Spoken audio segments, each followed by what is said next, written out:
আসসালামু আলাইকুম।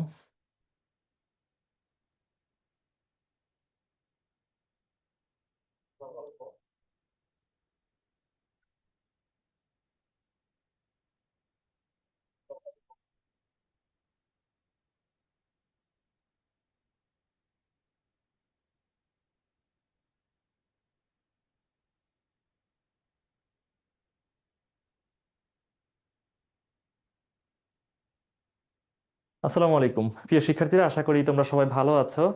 আজকে আমরা পড়ব ভূগোল প্রথম পত্রের দ্বিতীয় অধ্যায়, যেটা তোমরা জানো যে খুবই গুরুত্বপূর্ণ একটা অধ্যায় এসএসসি পরীক্ষার জন্য, এবং এই চ্যাপ্টার থেকে নিয়মিত কোশ্চেন এসে থাকে সৃজনশীলে এবং এমসিকিউতে। এবং এত গুরুত্বপূর্ণ একটা চ্যাপ্টার আমরা খুবই অল্প সময়ের মধ্যে 1.5 ঘন্টার মধ্যে ইনশাল্লাহ পড়ে শেষ করব। এবং আমাদের এফআরসি ব্যাচে যারা নিয়মিত শিক্ষার্থী আছে তাদের সাথে আমরা পেইড ব্যাচে সবসময় ক্লাস করব। এবং এই সপ্তাহ পরে গিয়ে আর কোনো ক্লাস আমাদের ফ্রিতে হবে না। বাকি ক্লাসগুলো সবই আমাদের প্রাইভেট গ্রুপে যারা এফআরসিতে ভর্তি হয়েছে তাদের সাথেই হবে। তোমরা যারা এখনো এফআরসিতে ভর্তি হওনি, তোমরা খুবই দ্রুত ভর্তি হয়ে যাও, কারণ আমরা এই কোর্সের মাধ্যমে, এফআরসির এই কোর্সটার মাধ্যমে এইচএসসি পরীক্ষার জন্য যে প্রিপারেশনটা দরকার তোমাদের আপকামিং 2026 এইচএসসি পরীক্ষার, সেই প্রিপারেশনটা কমপ্লিট করব। এবং আমাদের যে ফ্রি ক্লাসগুলো করছো, আশা করি এতে বুঝতে পারছো যে আমাদের পড়ালেখার মানটা হবে একদমই তোমাদের যেমনটা প্রয়োজন, তোমাদের এসএসসি পরীক্ষাতে ভালো রেজাল্ট করার জন্য যেমনটা প্রয়োজন। সবাইকে ওয়ালাইকুম আসসালাম যারা যুক্ত হচ্ছে ক্লাসে। এবং যারা এখনো যুক্ত হও নাই, বন্ধুদেরকে মেনশন দিয়ে দিও। পুষ্পা খাতুন ওয়ালাইকুম আসসালাম, মশিউর রহমান ওয়ালাইকুম আসসালাম, আবু হুরাইরা বিন ওমর ওয়ালাইকুম আসসালাম। বন্ধুদেরকে মেনশন দিও, ক্লাসটা শেয়ার দিতে পারো, এতে করে তোমাদের টাইম লাইনে থাকা বন্ধুরাও ক্লাসটা দেখতে পাবে। ওকে, তাহলে আমাদের এই চ্যাপ্টারের নাম হচ্ছে পৃথিবীর গঠন। পৃথিবী বলতে আমরা কি বুঝি, এই কনসেপ্টটা আমরা প্রথমেই ক্লিয়ার করে নিব, তারপর আমরা পৃথিবীর গঠনে যাব। এটা হচ্ছে ভূগোল প্রথম পত্রের ক্লাস। চ্যাপ্টারের নাম পৃথিবীর গঠন। দেখো, আমাদের মধ্যে এমন একটা ধারণা হয়তো বা অনেকের আছে, সেটা হচ্ছে যে এই যে এমন একটা আকৃতির পৃথিবীতে আমরা আছি, যেটা হচ্ছে কিছুটা আহ, গোল আকৃতির বা গোলক আকৃতির, যেটাকে বলা হয় অভিগত গোলক। অভিগত গোলক বলতে আমরা কি বুঝি? অভিগত গোলক বলতে বুঝি আমরা যার উত্তর দিক এবং দক্ষিণ দিক সামান্য কিছুটা চ্যাপ্টা, সেটাকে বলা হয় অভিগত গোলক। তাহলে পৃথিবীটা হচ্ছে কেমন? পৃথিবীর আকৃতিটা হচ্ছে অভিগত গোলক। অভিগত অভিগত গোলক। আচ্ছা, এখন আমাদের মধ্যে একটা প্রচলিত ধারণা থাকতে পারে এমনটা, যে এটা হচ্ছে পৃথিবী, এবং এই পৃথিবীর মধ্যে এই এমন একটা প্যারালাল জায়গাতে আমরা বসবাস করতেছি। এইখানে আমাদের এমন ঘর বাড়ি গাছপালা আছে, আমরা মানুষ যারা আছি এভাবে বসবাস করতেছি। এবং এর নিচের যে পার্টটা আছে, এই নিচের পার্টটা হচ্ছে মূলত পৃথিবীর কঠিন ভাগ অর্থাৎ ভূভাগ। এবং এই উপরের দিকে যে পার্টটা আছে, এই উপরের দিকের পার্টটা হয়তো বা এমন আকাশ মেঘ বাতাস যা কিছু আছে, বৃষ্টি টিষ্টি যা হয় উপর থেকে হয়। আমাদের মধ্যে এমন ধারণা অনেকেরই থাকতে পারে পৃথিবীটা হচ্ছে এমন ঠিক গোল, এর মধ্যে প্যারালাল জায়গাতে আমরা বসবাস করতেছি, উপরে আকাশটি কিভাবে আছে এবং নিচের দিকে মাটি এভাবে আছে। আমাদের এই কনসেপ্ট যদি থাকে, এমন থাকে, তাহলে কনসেপ্টটা হচ্ছে একদমই রং কনসেপ্ট, একদমই ভুল ধারণা। পৃথিবীর আকৃতি মোটেও এমন নয়। তাহলে পৃথিবীর আকৃতিটা কেমন সেটা আমরা আগে বোঝার চেষ্টা করি। পৃথিবীর আকৃতি হচ্ছে, পৃথিবীকে আমরা যদি প্রথমে দেখি, সেটা তো অবশ্যই এই যে অভিগত গোলক, এই যে এমন বেশি চাপটা হয়ে গেছে, আমি আরেকটু সঠিক করে আঁকার চেষ্টা করি। এই যে ধরো এমন, উম, এভাবে। আচ্ছা, ধরো এটা হচ্ছে পৃথিবীর আকৃতি। এখন আমরা আসলে ওই ভিতরে প্যারালাল জায়গাতে বসবাস করি না। এটা যদি পৃথিবী হয়, তাহলে আমাদের বসবাস হচ্ছে এইখানটাতে। আমাদের গাছপালা আমরা যা দেখি, ঘর বাড়ি যা দেখি, এই যে মানুষ আমরা হাঁটতেছি, এইভাবে হাঁটতেছি, ঠিক আছে? এইখানেও ভাবে ঘর বাড়ি আছে, এইখানেও ভাবে গাছপালা আছে, এইখানেও মানুষ হাঁটতেছে, বুঝছো? আমাদের অবস্থান পৃথিবীতে হচ্ছে ঠিক এমন, আমাদের অবস্থানটা পৃথিবীতে হচ্ছে এমন, সাগর মহাসাগর যা আছে সব এমন বাইরের দিকে। এবং এর মধ্যে যে জায়গাটা আছে, এই যে ভিতরের যে পার্টটা আছে, এই ভিতরের পার্টটা হচ্ছে সলিড পার্ট। এই পার্টটা হচ্ছে কি? সলিড পার্ট, মানে এর মধ্যে সবকিছু কঠিন অবস্থাতে আছে। আমরা আছি চারিদিকে এভাবে। এখন তোমাদের মনে কোশ্চেন জাগবে, বা এই প্রশ্নটা তোমাদের মনে আসবে, যে এইভাবে থাকলে আমরা পৃথিবী থেকে কেন ছিটকে যাচ্ছি না? যে নিচে ভাবে আছে সে তো পড়ে যাবে নিচের দিকে, যেইভাবে হেলে আছে সে তো কাত হয়ে পড়ে যাবে। কেন হচ্ছে না এটা? এটাই হচ্ছে আমাদের পৃথিবীর দিকে অভিকর্ষজ বল এবং কেন্দ্রাতিক বল, এই দুইটার প্রভাব। ঠিক আছে? অর্থাৎ কেন্দ্রাতিক বলের প্রভাবে পৃথিবী তার কাছে থাকা প্রত্যেক বস্তুকে নিচের দিকে আকর্ষণ করে। এই কারণে আমরা কখনো পৃথিবী থেকে ছিটকে যাই না। তুমি যেখানে আছো পৃথিবী তোমার দিকে চুম্বকের মতো আকর্ষণ করে ধরে রাখতেছে, যে কারণে তুমি কখনো ছিটকে যাচ্ছ না। আবার হচ্ছে তুমি তাহলে কেন এদিক হেলে পড়ে যাচ্ছ না, এটা ওই সেম অভিকর্ষ বলের ফলে এবং বায়ুচাপের কারণে। বায়ুচাপটা আসলে কিভাবে কাজ করে? বায়ুচাপ হচ্ছে তোমাকে ডানে বায়ে উপর থেকে নিচ থেকে বিভিন্ন অ্যাঙ্গেল থেকে সমানভাবে প্রেসার দেয়, যে কারণে তুমি ব্যালেন্স থাকো, ভাবে দাঁড়িয়ে থাকো। তাহলে পরের কোশ্চেন হচ্ছে আমরা কেন বুঝতে পারি না যে আমরা হেলে আছি বা উল্টা দিকে আছি? এটাই হচ্ছে পৃথিবীর বিশাল সার্ফেসের কারণে। পৃথিবীর সার্ফেস এত বড় যে আমরা বুঝতে পারি না যে আমরা আসলে হেলে আছি, ওই হেলাটাই আমাদের কাছে তখন সোজা মনে হয়, এত বিশাল সার্ফেস হওয়ার কারণে। তোমরা যদি কখনো সাগরের দিকে তাকাও দেখবা অনেক দূরে গিয়ে সাগর মনে হবে নিচের দিকে চলে গেছে। এর কারণটা কি? পৃথিবী তো দূরে গিয়ে এমন নিচের দিকেই চলে যায়। ঠিক এই কারণে সাগর অনেক দূরে তাকালে দৃষ্টির অলক্ষ্যে মনে হয় সাগরটা যেন নিচের দিকে নেমে গেছে।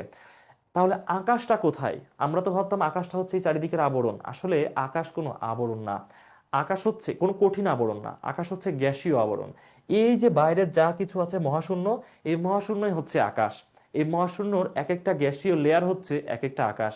আমরা বলি না সাত আসমান পার করে গেছে, তার মানে উপরে সাতটা লেয়ার আকাশে যে গ্যাসীয় যে লেয়ারগুলো আছে সেই লেয়ারগুলো পার করে গেছে। বরিশাল বোর্ড থেকে আছো রিফাত, নাজনীন নাইমা যুক্ত হয়েছে, ওয়ালাইকুম আসসালাম। দ্বিতীয় অধ্যায়ের ক্লাস, হ্যাঁ অবশ্যই দ্বিতীয় অধ্যায়ের ক্লাস। পুষ্পা, ওয়ালাইকুম আসসালাম। আচ্ছা, যারা যুক্ত আছো বন্ধুদেরকে মেনশন দিও এবং ক্লাসটা শেয়ার দিয়ে দিও, এতে করে সবাই ক্লাসটা দেখতে পাবে। যেহেতু ফ্রি ক্লাস, ফ্রি ক্লাস কেন তুমি একা করবে? ফ্রি ক্লাস সবাইকে নিয়ে করতে হবে। আচ্ছা, তাহলে পৃথিবীটা আসলে কেমন এটা আমরা বুঝতে পারলাম, এবং তাহলে আকাশটা কি সেটা বুঝতে পারলাম। কেন আমরা আকাশ থেকে এই যে চাঁদ দেখতে পাই, সূর্য দেখতে পাই, তারা দেখতে পাই, কেন? এগুলো তো মহাশূন্যে অবস্থিত, তাই না? এই এই যে সূর্যটা কোথায়? সূর্য হচ্ছে আমাদের সৌরজগতের একদমই কেন্দ্রে অবস্থিত। এটা আমরা কেন দেখতে পাই? কারণ উপরে তো কিছু নাই, উপরে তো গ্যাসীয় স্তর, ফাঁকা পুরাটা, এই কারণে আমরা সূর্যকে দেখতে পাই। যদি কঠিন আবরণ হতো আমরা কি সূর্যকে কখনো দেখতে পেতাম? এটা তো ইম্পসিবল, দেখতে পেতাম না। এই যে ভিতরে সলিড পোর্শনটা আছে, এই সলিড পোর্শনের মধ্যে বিভিন্ন স্তর আছে, মানে পৃথিবীর ভূ অভ্যন্তরে গেলে প্রত্যেকটা স্তরের উপাদানগুলো সেম না। যেমন আমি যদি দেখি যে পৃথিবীর এই এতটুকু পোর্শন যে আছে উপরের দিকে, এই যে এতটুকু আমি ধরলাম, এখানে এক এক ধরনের উপাদান আছে। এরপর আমরা যদি আরো গভীরে চলে যাই, আমরা যদি আরো গভীরে যাই, আমি ধরলাম এতটুকু, তাহলে এইখান থেকে এতটুকু পর্যন্ত অন্য ধরনের উপাদান আছে। এবং এই কেন্দ্রের যে অংশটুকু সেখানে অন্য ধরনের উপাদান আছে। অর্থাৎ স্তরে স্তরে উপাদানগুলোর পার্থক্য আছে, তাপমাত্রার পার্থক্য আছে, মানে মোটামুটি সবগুলা স্তর ডিফারেন্ট। আচ্ছা, এই স্তরগুলো নিয়ে আমরা যখন আলোচনা করব তখন সেটার নাম হবে পৃথিবীর গঠন আলোচনা। আমরা সেখান থেকে এভাবে একটা পাই কেটে নিব, মানে কেক যেমন একটা পাই হিসেবে কেটে নিলে এভাবে, এটা ধরো একটা কেক, তুমি যদি এভাবে কেটে নাও কেকটাকে, তাহলে তুমি এই কেকের প্রত্যেকটা ইনগ্রেডিয়েন্টস তুমি টাচ করতে পারবে যদি তুমি এভাবে কাটো কেকটাকে। বা এটা একটা পিৎজা, তো এভাবে কাটলে তুমি প্রত্যেকটা ইনগ্রেডিয়েন্টস টাচ করতে পারবে। তো পৃথিবী যখন আমরা এভাবে কেটে নিব তখন দেখো এই একটা স্তর যেটাকে আমরা বলি অশ্বমণ্ডল, এটা হচ্ছে গুরুমণ্ডল, এটা হচ্ছে কেন্দ্রমণ্ডল। এভাবে আমরা তিনটা স্তর আলোচনা করব। এটা হচ্ছে পৃথিবীর অভ্যন্তরীণ গঠন। আবার পৃথিবীর বাইরের দিকেরও গঠন ডিফারেন্ট। সেটা হচ্ছে কোথাও সমভূমি, কোথাও মালভূমি, কোথাও পাহাড়, কোথাও পর্বত, কোথাও সাগর, কোথাও মহাসাগর। এই যে উপরের যে কাঠামোটা আছে পৃথিবীর, এটার মধ্যেও একটা ডিফারেন্স আছে। এই সব কিছু নিয়েই হচ্ছে আমাদের এই চ্যাপ্টার পৃথিবীর গঠন। তাহলে আমরা শুরু করি আমাদের পড়ালেখা। পৃথিবী সম্পর্কে আমাদের যে কনসেপ্টটা সেটা ইনশাল্লাহ একদমই পরিষ্কার হয়ে গেছে। এখন আমরা ইনশাল্লাহ পড়লেই বুঝতে পারবো। এবার আমরা দেখি ভূত্বক এবং তার উপাদান। ভূত্বক কি? ভূত্বক হচ্ছে আমরা ভূপৃষ্ঠের বা পৃথিবী পৃষ্ঠের যে অংশে হাঁটাচলা করি সেটাই হচ্ছে ভূত্বক। কি লেখা বলি, এখানে কি লেখা আছে দেখি। অশ্বমণ্ডলের উপরের স্তর হলো ভূত্বক। অশ্বমণ্ডল কি? অশ্ব শব্দের অর্থটা কি বলো? অশ্ব শব্দের অর্থ কি বলো তো? এই অশ্ব শব্দের অর্থ হচ্ছে পাথর। অশ্ব শব্দের অর্থ হচ্ছে পাথর। এই পাথরকে অনেক সময় পাহাড় হিসেবে কল্পনা করা হয়, বা তুমি শিলা হিসেবে কল্পনা করতে পারো। অর্থাৎ শিলা বা পাথর যা কিছু আছে সেটাকে বলা হয় অশ্ব। তাহলে অশ্বমণ্ডল হচ্ছে শিলা স্তর বা হচ্ছে পাথরের স্তর। কিন্তু এটা তার জাস্ট লিটারাল মিনিং বা এর যে শাব্দিক অর্থ সেটা ভাবার্থে এখানে অশ্বমণ্ডল বলতে কোনো পাহাড়ি স্তরকে বোঝায় না, বোঝায় আমরা যে পৃথিবীতে হাঁটাচলা করি এই স্তরটার নামই হচ্ছে অশ্বমণ্ডল। ঠিক আছে?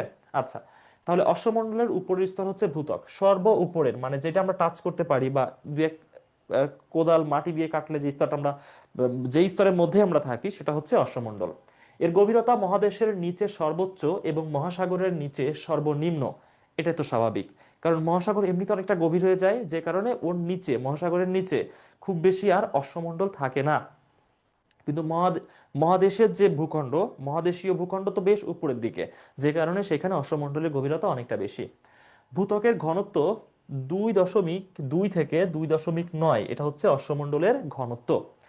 আপেক্ষিক গুরুত্ব তিনের মধ্যে সীমাবদ্ধ, এবং তাপমাত্রা গভীরতা বেঁধে 300 ডিগ্রি সেলসিয়াস থেকে 100 ডিগ্রি সেলসিয়াস বা 100 ডিগ্রি সেন্টিগ্রেড, যে কোনো একটা বলতে পারো। এখন এই তাপমাত্রার কেন তারতম্য হয় বা তাপমাত্রাটা কিভাবে ডিটারমিন হয় সেটা আমরা একটু আলোচনা করি। দেখো, পৃথিবীর গভীরে বা ভূপৃষ্ঠের নিচের দিকে তুমি যত যাবে, প্রত্যেক 40 থেকে 50 ফিট গভীরে গেলেই টেম্পারেচার 1 ডিগ্রি সেলসিয়াস করে বাড়তে থাকবে। কি হবে? টেম্পারেচার বাড়তে থাকবে। আমরা যদি ভূপৃষ্ঠ থেকে উপরের দিকে যাই, এর আগের ক্লাসে আমরা পড়েছি, তোমরা যারা ক্লাস করেছো, উপরের দিকে যখন আমরা যাই তখন কি হয়? টেম্পারেচার কমতে থাকে সাধারণত, ট্রোপোস্ফিয়ার পর্যন্ত টেম্পারেচার কমতে থাকে, তারপরে গিয়ে টেম্পারেচার বাড়তে থাকে। বাট প্রথম দিকে টেম্পারেচার কমতে থাকে, প্রত্যেক 1 কিলোমিটারের জন্য 6.4 ডিগ্রি সেলসিয়াস করে টেম্পারেচার কমতে থাকে। কিন্তু পৃথিবীর নিচ দিকে, আমাদের মাটির যে স্তরটা, এর নিচ দিকে গেলে প্রত্যেক 40 থেকে 50 ফিট নিচে গেলেই 1 ডিগ্রি করে সেলসিয়াস তাপমাত্রা বেড়ে যায়। তাহলে অশ্বমণ্ডলের গভীরতা তো অনেকটা, অশ্বমণ্ডল প্রায় 40 কিলোমিটার পর্যন্ত গভীর, ভূপৃষ্ঠে প্রায় 40 কিলোমিটার পর্যন্ত গভীর। তার মানে বুঝতে পারতেছো, টেম্পারেচার তো যত নিচের দিকে যাব বাড়তে থাকবে, বাড়তে বাড়তে সেটা 300 ডিগ্রি সেলসিয়াস থেকে 1000 ডিগ্রি সেলসিয়াস পর্যন্ত বেড়ে যেতে পারে। পৃথিবীর বিভিন্ন অঞ্চল ভেদে বিভিন্ন রকম হয়। এটি বিভিন্ন প্রকার আগ্নেয় শিলা, পাললিক শিলা, রূপান্তরিত শিলা এবং বৈচিত্র্যপূর্ণ খনিজ সম্ভার দ্বারা গঠিত। তাহলে কি কি আছে আমাদের এই ভূত্বকে? ভূত্বকে আছে আগ্নেয় শিলা। আগ্নেয় শিলা হচ্ছে আগ্নেয়গিরির অগ্নুৎপাতের ফলে যে লাভা বাইরের দিকে আসে, যে ম্যাগমা বাইরের দিকে আসে, সেগুলা বাতাসের সংস্পর্শে এসে ঠান্ডা হয়ে এক ধরনের শিলা গঠন করে, সেগুলো আমাদের এই ভূত্বকের সাথে মিশে যায়, সেটা হচ্ছে আগ্নেয় শিলা। পাললিক শিলা হচ্ছে হাজার হাজার বছর ধরে যে পৃথিবীর প্রাণীকুল বা উদ্ভিদকুল কি হয়েছে, বিভিন্ন প্রলয়ের মাধ্যমে মাটি চাপা পড়েছে, এবং তারা ভূপৃষ্ঠের চাপে এবং তাপে রূপান্তরিত হয়ে শিলায় পরিণত হয়েছে, সেগুলোকে বলা হয় পাললিক শিলা। এই শিলা আমাদের ভূপৃষ্ঠে আছে। রূপান্তরিত শিলা, এই পাললিক শিলা যখন পরিবর্তন হয়ে কঠিন শিলাতে চলে আসে, সেটাকে বলা হয় রূপান্তরিত শিলা। এবং আমাদের এই ভূত্বকে বা আমাদের এই অশ্বমণ্ডলে অসংখ্য খনিজ সম্ভার আছে। যেমন আমরা যত খনিজের নাম শুনি সব কিন্তু এর মধ্যেই, অশ্বমণ্ডলের মধ্যেই। কারণ 30-40 কিলোমিটারের চেয়ে বেশি গভীরে গিয়ে কখনো শিলারাশি খনন করা হয় না। তো সঠিক বিষয় হচ্ছে যে আমাদের যে আমাদের যে খনিজ সম্ভারটা সবকিছুই অশ্বমণ্ডলের অন্তর্গত। তাহলে বুঝতে পারলা এটা ভূত্বক। ভূত্বকে আরো কি কি আছে? এখানে অক্সিজেন 42.8%, সিলিকন 27.8%, অ্যালুমিনিয়াম 8%, লৌহ 5%, ক্যালসিয়াম 3.7%, সোডিয়াম 2.8%, পটাশিয়াম 2.6%, ম্যাগনেসিয়াম 2.1% সহ নাইট্রোজেন, জিঙ্ক, তামা আছে। তাহলে কোন উপাদান কতটুকু করে আছে এটা আমাদের একটু মনে রাখতে হবে। দেখো, এগুলো আমাদের একটু মনে রাখতে হবে, অ্যাটলিস্ট এই চারটা মনে রাখতে হবে। এগুলা মাস্ট, বুঝছো? এই যে বায়ু, আমাদের হচ্ছে ভূত্বকের সবচেয়ে বেশি পরিমাণে আছে কোন উপাদান? সেটা হচ্ছে অক্সিজেন, পরিমাণ সহ মনে রাখবা। তারপর 2 নম্বর অবস্থানে আছে সিলিকন, পরিমাণ সহ মনে রাখবা।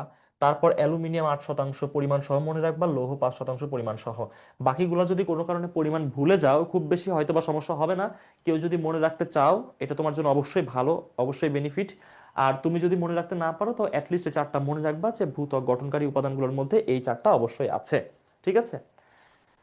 এবং এই ভূত্বকে বা অশ্বমণ্ডলে শিলাস্তরকে 3 ভাগে ভাগ করা যায়। একটা হচ্ছে গ্রানাইট জাতীয় শিলাস্তর, যেটা সর্ব উপরে থাকে, মানে আমরা যে পৃথিবীতে হাঁটি না, এর সবচেয়ে উপরের স্তর হচ্ছে গ্রানাইট জাতীয় শিলাস্তর। এটাকে বলা হয় SiAl স্তর বা সিয়াল স্তর। অর্থাৎ এই স্তরে সিলিকন, SI তে হচ্ছে সিলিকন এবং Al তে হচ্ছে অ্যালুমিনিয়াম, সিলিকন এবং অ্যালুমিনিয়ামের পরিমাণ সবচেয়ে বেশি। তাহলে এই স্তরে কোন কোন উপাদান বেশি পরিমাণে আছে? আমাদের তখন লিখতে হবে কি? সিলিকন এবং অ্যালুমিনিয়াম।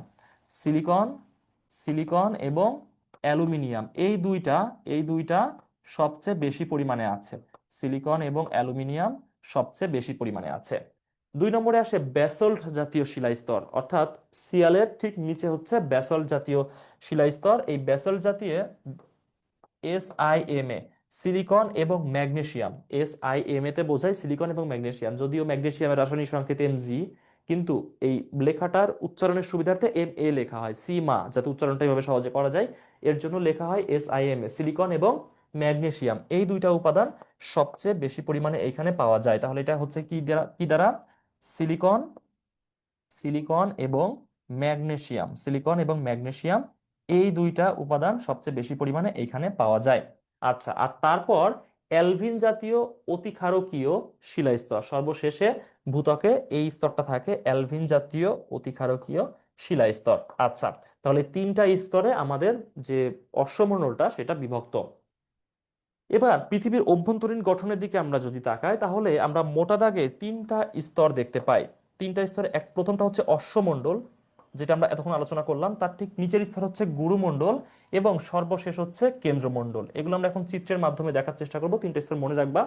এখানে তোমরা যতটুকু পারো জাস্ট একটু ওভারভিউ নাও, আমি চিত্রটা অঙ্কন করে তোমাদেরকে দেখাবো। ওভারভিউ নেওয়ার জন্য জাস্ট এটা রাখা হয়েছে, আশা করি দেখতে পাচ্ছ তোমরা এটা, যদিও দেখা একটু টাফ কারণ এটা সাদা ব্যাকগ্রাউন্ডে আছে। দেখো, একদম এর উপরের দিকে যে স্তরটা আছে, এর উপরের দিকে ঠিক কতটুকু, এই যে যতটুকু হোয়াইট আছে, উপরের দিকে যতটুকু হোয়াইট আছে, এটা দেখো এই যে ভূত্বক বা শিলামণ্ডল, শিলামণ্ডলের অপর নামই হচ্ছে অশ্বমণ্ডল। আচ্ছা, এর নিচে ঠিক এ পর্যন্ত, ঠিক এ পর্যন্ত হচ্ছে এই কালার যতটুকু আছে সেটা হচ্ছে গুরুমণ্ডল। আর তার পরের যে স্তরটুকু আছে, এই যে এতটুকু যে স্তর আছে, এটা হচ্ছে কেন্দ্রমণ্ডল। তোমরা জাস্ট হালকা কনসেপ্ট রাখো, আমি চিত্রটা অঙ্কন করে তোমাদেরকে দেখাচ্ছি। এবং এখানে আমি একটা স্লাইড এখানে অ্যাড করে তোমাদেরকে হচ্ছে আমি চিত্র অঙ্কন করে দেখাচ্ছি। দেখো, আমরা ঠিক ওই রকম একটা পাই চিত্র নিয়ে নিব। আচ্ছা, এটা থেকে আমরা মূলত ওই চিত্রটা অঙ্কন করে শিখব।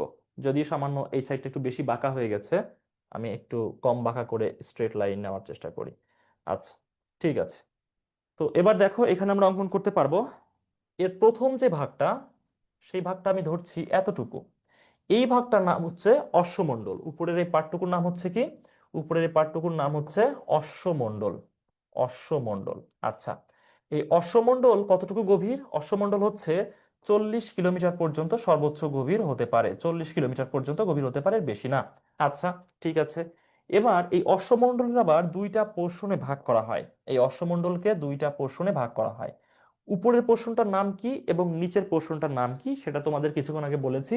উপরের পোর্শনের নাম হচ্ছে SIAL, সিয়াল স্তর, যেখানে প্রধান উপাদান হচ্ছে সিলিকন, সিলিকন এবং অ্যালুমিনিয়াম, সিলিকন এবং অ্যালুমিনিয়াম, সিলিকন এবং অ্যালুমিনিয়াম হচ্ছে তার প্রধান উপাদান। ঠিক আছে।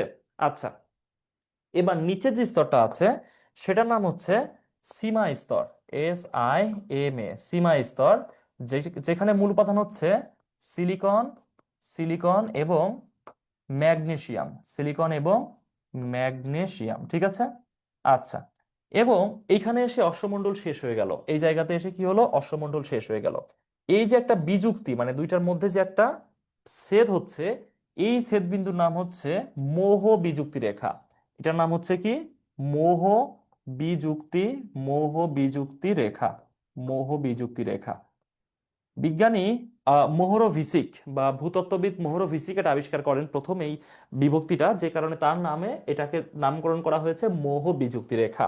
এবং এই যে অশ্বমণ্ডলের মধ্যেই দুইটা ভাগ আমরা পাচ্ছি, এই বিযুক্তির নাম হচ্ছে কনরাড বিযুক্তি রেখা।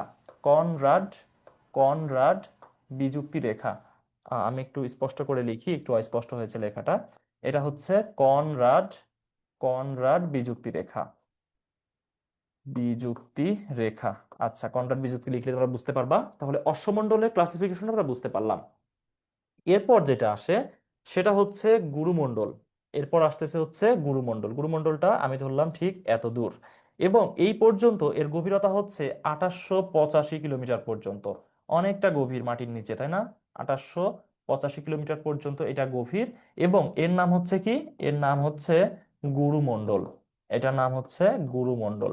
আচ্ছা, এই গুরুমণ্ডলের আবার দুইটা ভাগে ভাগ করা যায়। একটা হচ্ছে বহিঃগুরুমণ্ডল, একটা অন্তঃগুরুমণ্ডল। তাহলে এটার আমরা নাম দিব কি? উপরেরটার নাম হচ্ছে বহিঃগুরুমণ্ডল। এটার নাম হচ্ছে বহি, বহিঃগুরুমণ্ডল, বহিঃগুরুমণ্ডল। এবং নিচেরটার নাম হচ্ছে অন্তঃগুরুমণ্ডল, অন্তঃগুরুমণ্ডল। গুরু অন্তঃগুরু মণ্ডল। আচ্ছা, এখন এই দুইটার মধ্যে আবার উপাদানগত পার্থক্য আছে। বহিঃগুরু মণ্ডল যেটা আছে তার মূল উপাদান হচ্ছে ক্রোমিয়াম, লোহা, সিলিকন এবং ম্যাগনেসিয়াম, যে কারণে এটাকে বলা হয় ক্রোফিসিমা।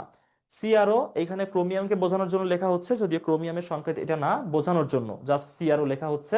তারপর এফ ই দ্বারা লোহা বোঝানো হয়, এটা তোমরা জানো, এফ ই দ্বারা লোহা বা ফেরাস এটা বোঝানো হয়।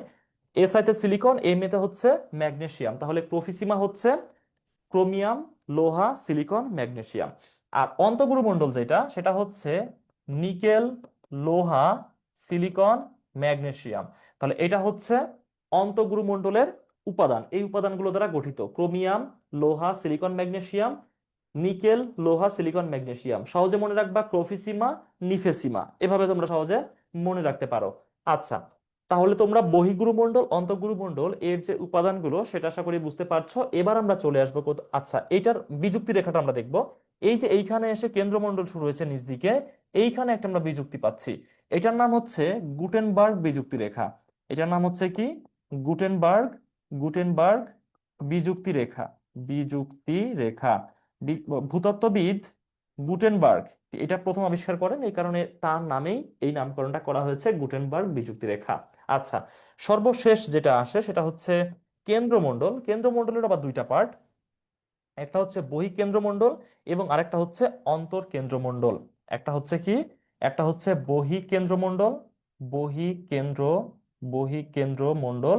আরেকটা হচ্ছে অন্ত অন্তঃকেন্দ্রমণ্ডল, অন্তঃকেন্দ্রমণ্ডল। ঠিক আছে? আচ্ছা, এখন এই টোটালটার নাম হচ্ছে আবার কেন্দ্রমণ্ডল, টোটালটার নাম হচ্ছে কেন্দ্র কেন্দ্রমণ্ডল, যেটা ভূমির নিচে প্রায় 6371 কিলোমিটার পর্যন্ত গভীর। বুঝছো তাহলে অবস্থা কত গভীর? এটা 6371 কিলোমিটার, অনেক। আমাদের এই যে হিমালয় পর্বত, হিমালয় পর্বতের উচ্চতা কত? 4848, 4848 কিলোমিটার উঁচু হচ্ছে আমাদের, মিটার, সরি কিলোমিটার না, মিটার। এটা হচ্ছে আমাদের হিমালয় পর্বতের উচ্চতা 4448। তার মানে কি মাত্র 4.5 কিলোমিটার উঁচু হচ্ছে আমাদের হিমালয় পর্বতমালা, মাত্র 4.5 কিলোমিটার। এটাই হচ্ছে পৃথিবীর সর্বোচ্চ পর্বত শৃঙ্গ। আচ্ছা, মানে মাউন্ট এভারেস্টের উচ্চতা এটা।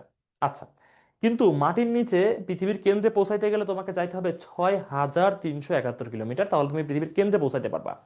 এবং পৃথিবীর, তুমি তুমি যদি পৃথিবীর আকৃতিতে দেখো যে এটা হচ্ছে পৃথিবী, এখানে বাংলাদেশ আমি ধরলাম, তুমি যদি সেট করে ঠিক উপর এই দিক থেকে বের হইতে পারো, এভাবে সেট করে, তাহলে তুমি কোথায় গিয়ে উঠবা জানো? তুমি হচ্ছে চিলির কাছাকাছি, মানে দক্ষিণ আমেরিকার একটা দেশের নাম হচ্ছে চিলি, তোমরা নিশ্চয়ই জানো। এই চিলির কাছাকাছি প্রশান্ত মহাসাগরের মাঝে তুমি গিয়ে উঠবা। মাঝে না ঠিক, মানে চিলির ঠিক কাছাকাছি উপকূল ভাগে গিয়ে উঠবা। আচ্ছা, তো এই পর্যন্ত তোমাকে যদি যাইতে হয়, মাঝে পৌঁছাইতে তোমাকে পার করতে হবে 6371 কিলোমিটার। তার মানে এটা ক্রস করে এইদিকে আসতে তোমার ট্রাভেল করতে হবে 12,000, 12,720 কিলোমিটার পর্যন্ত, বা 12,740, 30 এমন তোমাকে পার করতে হবে। 12,000 কিলোমিটার তোমাকে এভাবে ক্রস করলে তুমি পৃথিবীর অপর প্রান্ত গিয়ে উঠতে পারবা, যেটা নিয়ারলি ইম্পসিবল, এখনো সায়েন্স ওই পর্যন্ত পৌঁছায় নাই। আচ্ছা, এখন এই যে কেন্দ্রমণ্ডল যেটা আছে, কেন্দ্রমণ্ডলের উপাদানগুলো হচ্ছে, কেন্দ্রমণ্ডলের উপাদানগুলো হচ্ছে আহ, অন্য কালার দিয়ে সহজে বুঝতে পারবা, নিকেল এবং লোহা। যে কারণে এটাকে বলা হয় নিফে স্তর। এটাকে কি বলা হয়? এটাকে বলা হয় নিফে স্তর। বুঝছো? তোমরা একটা স্ক্রিনশট নিয়ে নিতে পারো এটার, একটা স্ক্রিন, যারা হচ্ছে পেইড ব্যাচে তারা স্লাইড পেয়ে যাবে, আর যারা পেইড ব্যাচের না তোমরা একটা স্ক্রিনশট নিয়ে নিতে পারো। আচ্ছা, তোমাদের কমেন্টগুলো একটু দেখার চেষ্টা করি। এটা কিসের ক্লাস স্যার? এটা এটা হচ্ছে ভূগোল ক্লাস, এইচএসসি 26 ব্যাচের জন্য। এইচএসসি 26 ব্যাচের জন্য তোমরা যারা পেইড ব্যাচে আছো, আমাদের এফআরসি তে, অর্থাৎ তোমাদের এইচএসসি পরীক্ষার পূর্ণাঙ্গ প্রস্তুতির জন্য আমাদের এফআরসি নামে special, sorry final revision course নামে এইচএসসি 26 ব্যাচের জন্য একাডেমিক ব্যাচ চালু হয়েছে। তোমরা যারা ভর্তি হয়ে গিয়েছো তোমাদের তো অবশ্যই ক্লাস চলবে, এই সপ্তাহ পর ফ্রি ক্লাস হবে না। এবং তোমরা যারা ভর্তি এখনো হওনি, তোমরা এখনই ভর্তি হতে পারো, আমাদের পেজে মেসেজ করলে বা আমাদের ওয়েবসাইটে গিয়ে ভর্তি হতে পারবে। এতে আমাদের এইচএসসি পরীক্ষার আগ পর্যন্ত তোমাদের এই সার্ভিসগুলো চলতে থাকবে, তোমাদের প্রিপারেশনগুলো আমাদের সাথে হতে থাকবে। আচ্ছা, তাহলে তোমরা বুঝতে পারছো এটাই হচ্ছে আমাদের পৃথিবীর অভ্যন্তরীণ যে কাঠামো, সেটা এমন কোশ্চেন তোমার পরীক্ষা দিতে পারে এবং এভাবে তোমাকে চিত্র অঙ্কন করে আনসার করতে হতে পারে। এখানে দেখো যা যা ছিল সবকিছু ওইখানে দেওয়া আছে, ঠিক আছে? এই সবকিছু এখানে দেওয়া আছে। একটা বিষয় এখানে অ্যাড করে দিই আমি, সেটা হচ্ছে যে এই এই যে 40-এর পরে 2885 পর্যন্ত, আর এই মাঝে যে গুরুমণ্ডলের মধ্যে যে বিভাজনটা, সেটা হচ্ছে 700 কিলোমিটার পর্যন্ত। সেটা হচ্ছে 700 কিলোমিটার পর্যন্ত। এটা তোমরা একটু অ্যাড করে নিও এর মধ্যে। তাহলে আশা করি তোমরা এখন বুঝতে পারতেছো, এটাই হচ্ছে পূর্ণাঙ্গ চিত্র। তোমার যেই চিত্রটা পরীক্ষাতে বিভিন্ন সময় অঙ্কন করতে হতে পারে। আচ্ছা, এবার আসি পৃথিবীর ভূমিরূপ, অবস্থান ও গঠন কাঠামো নিয়ে।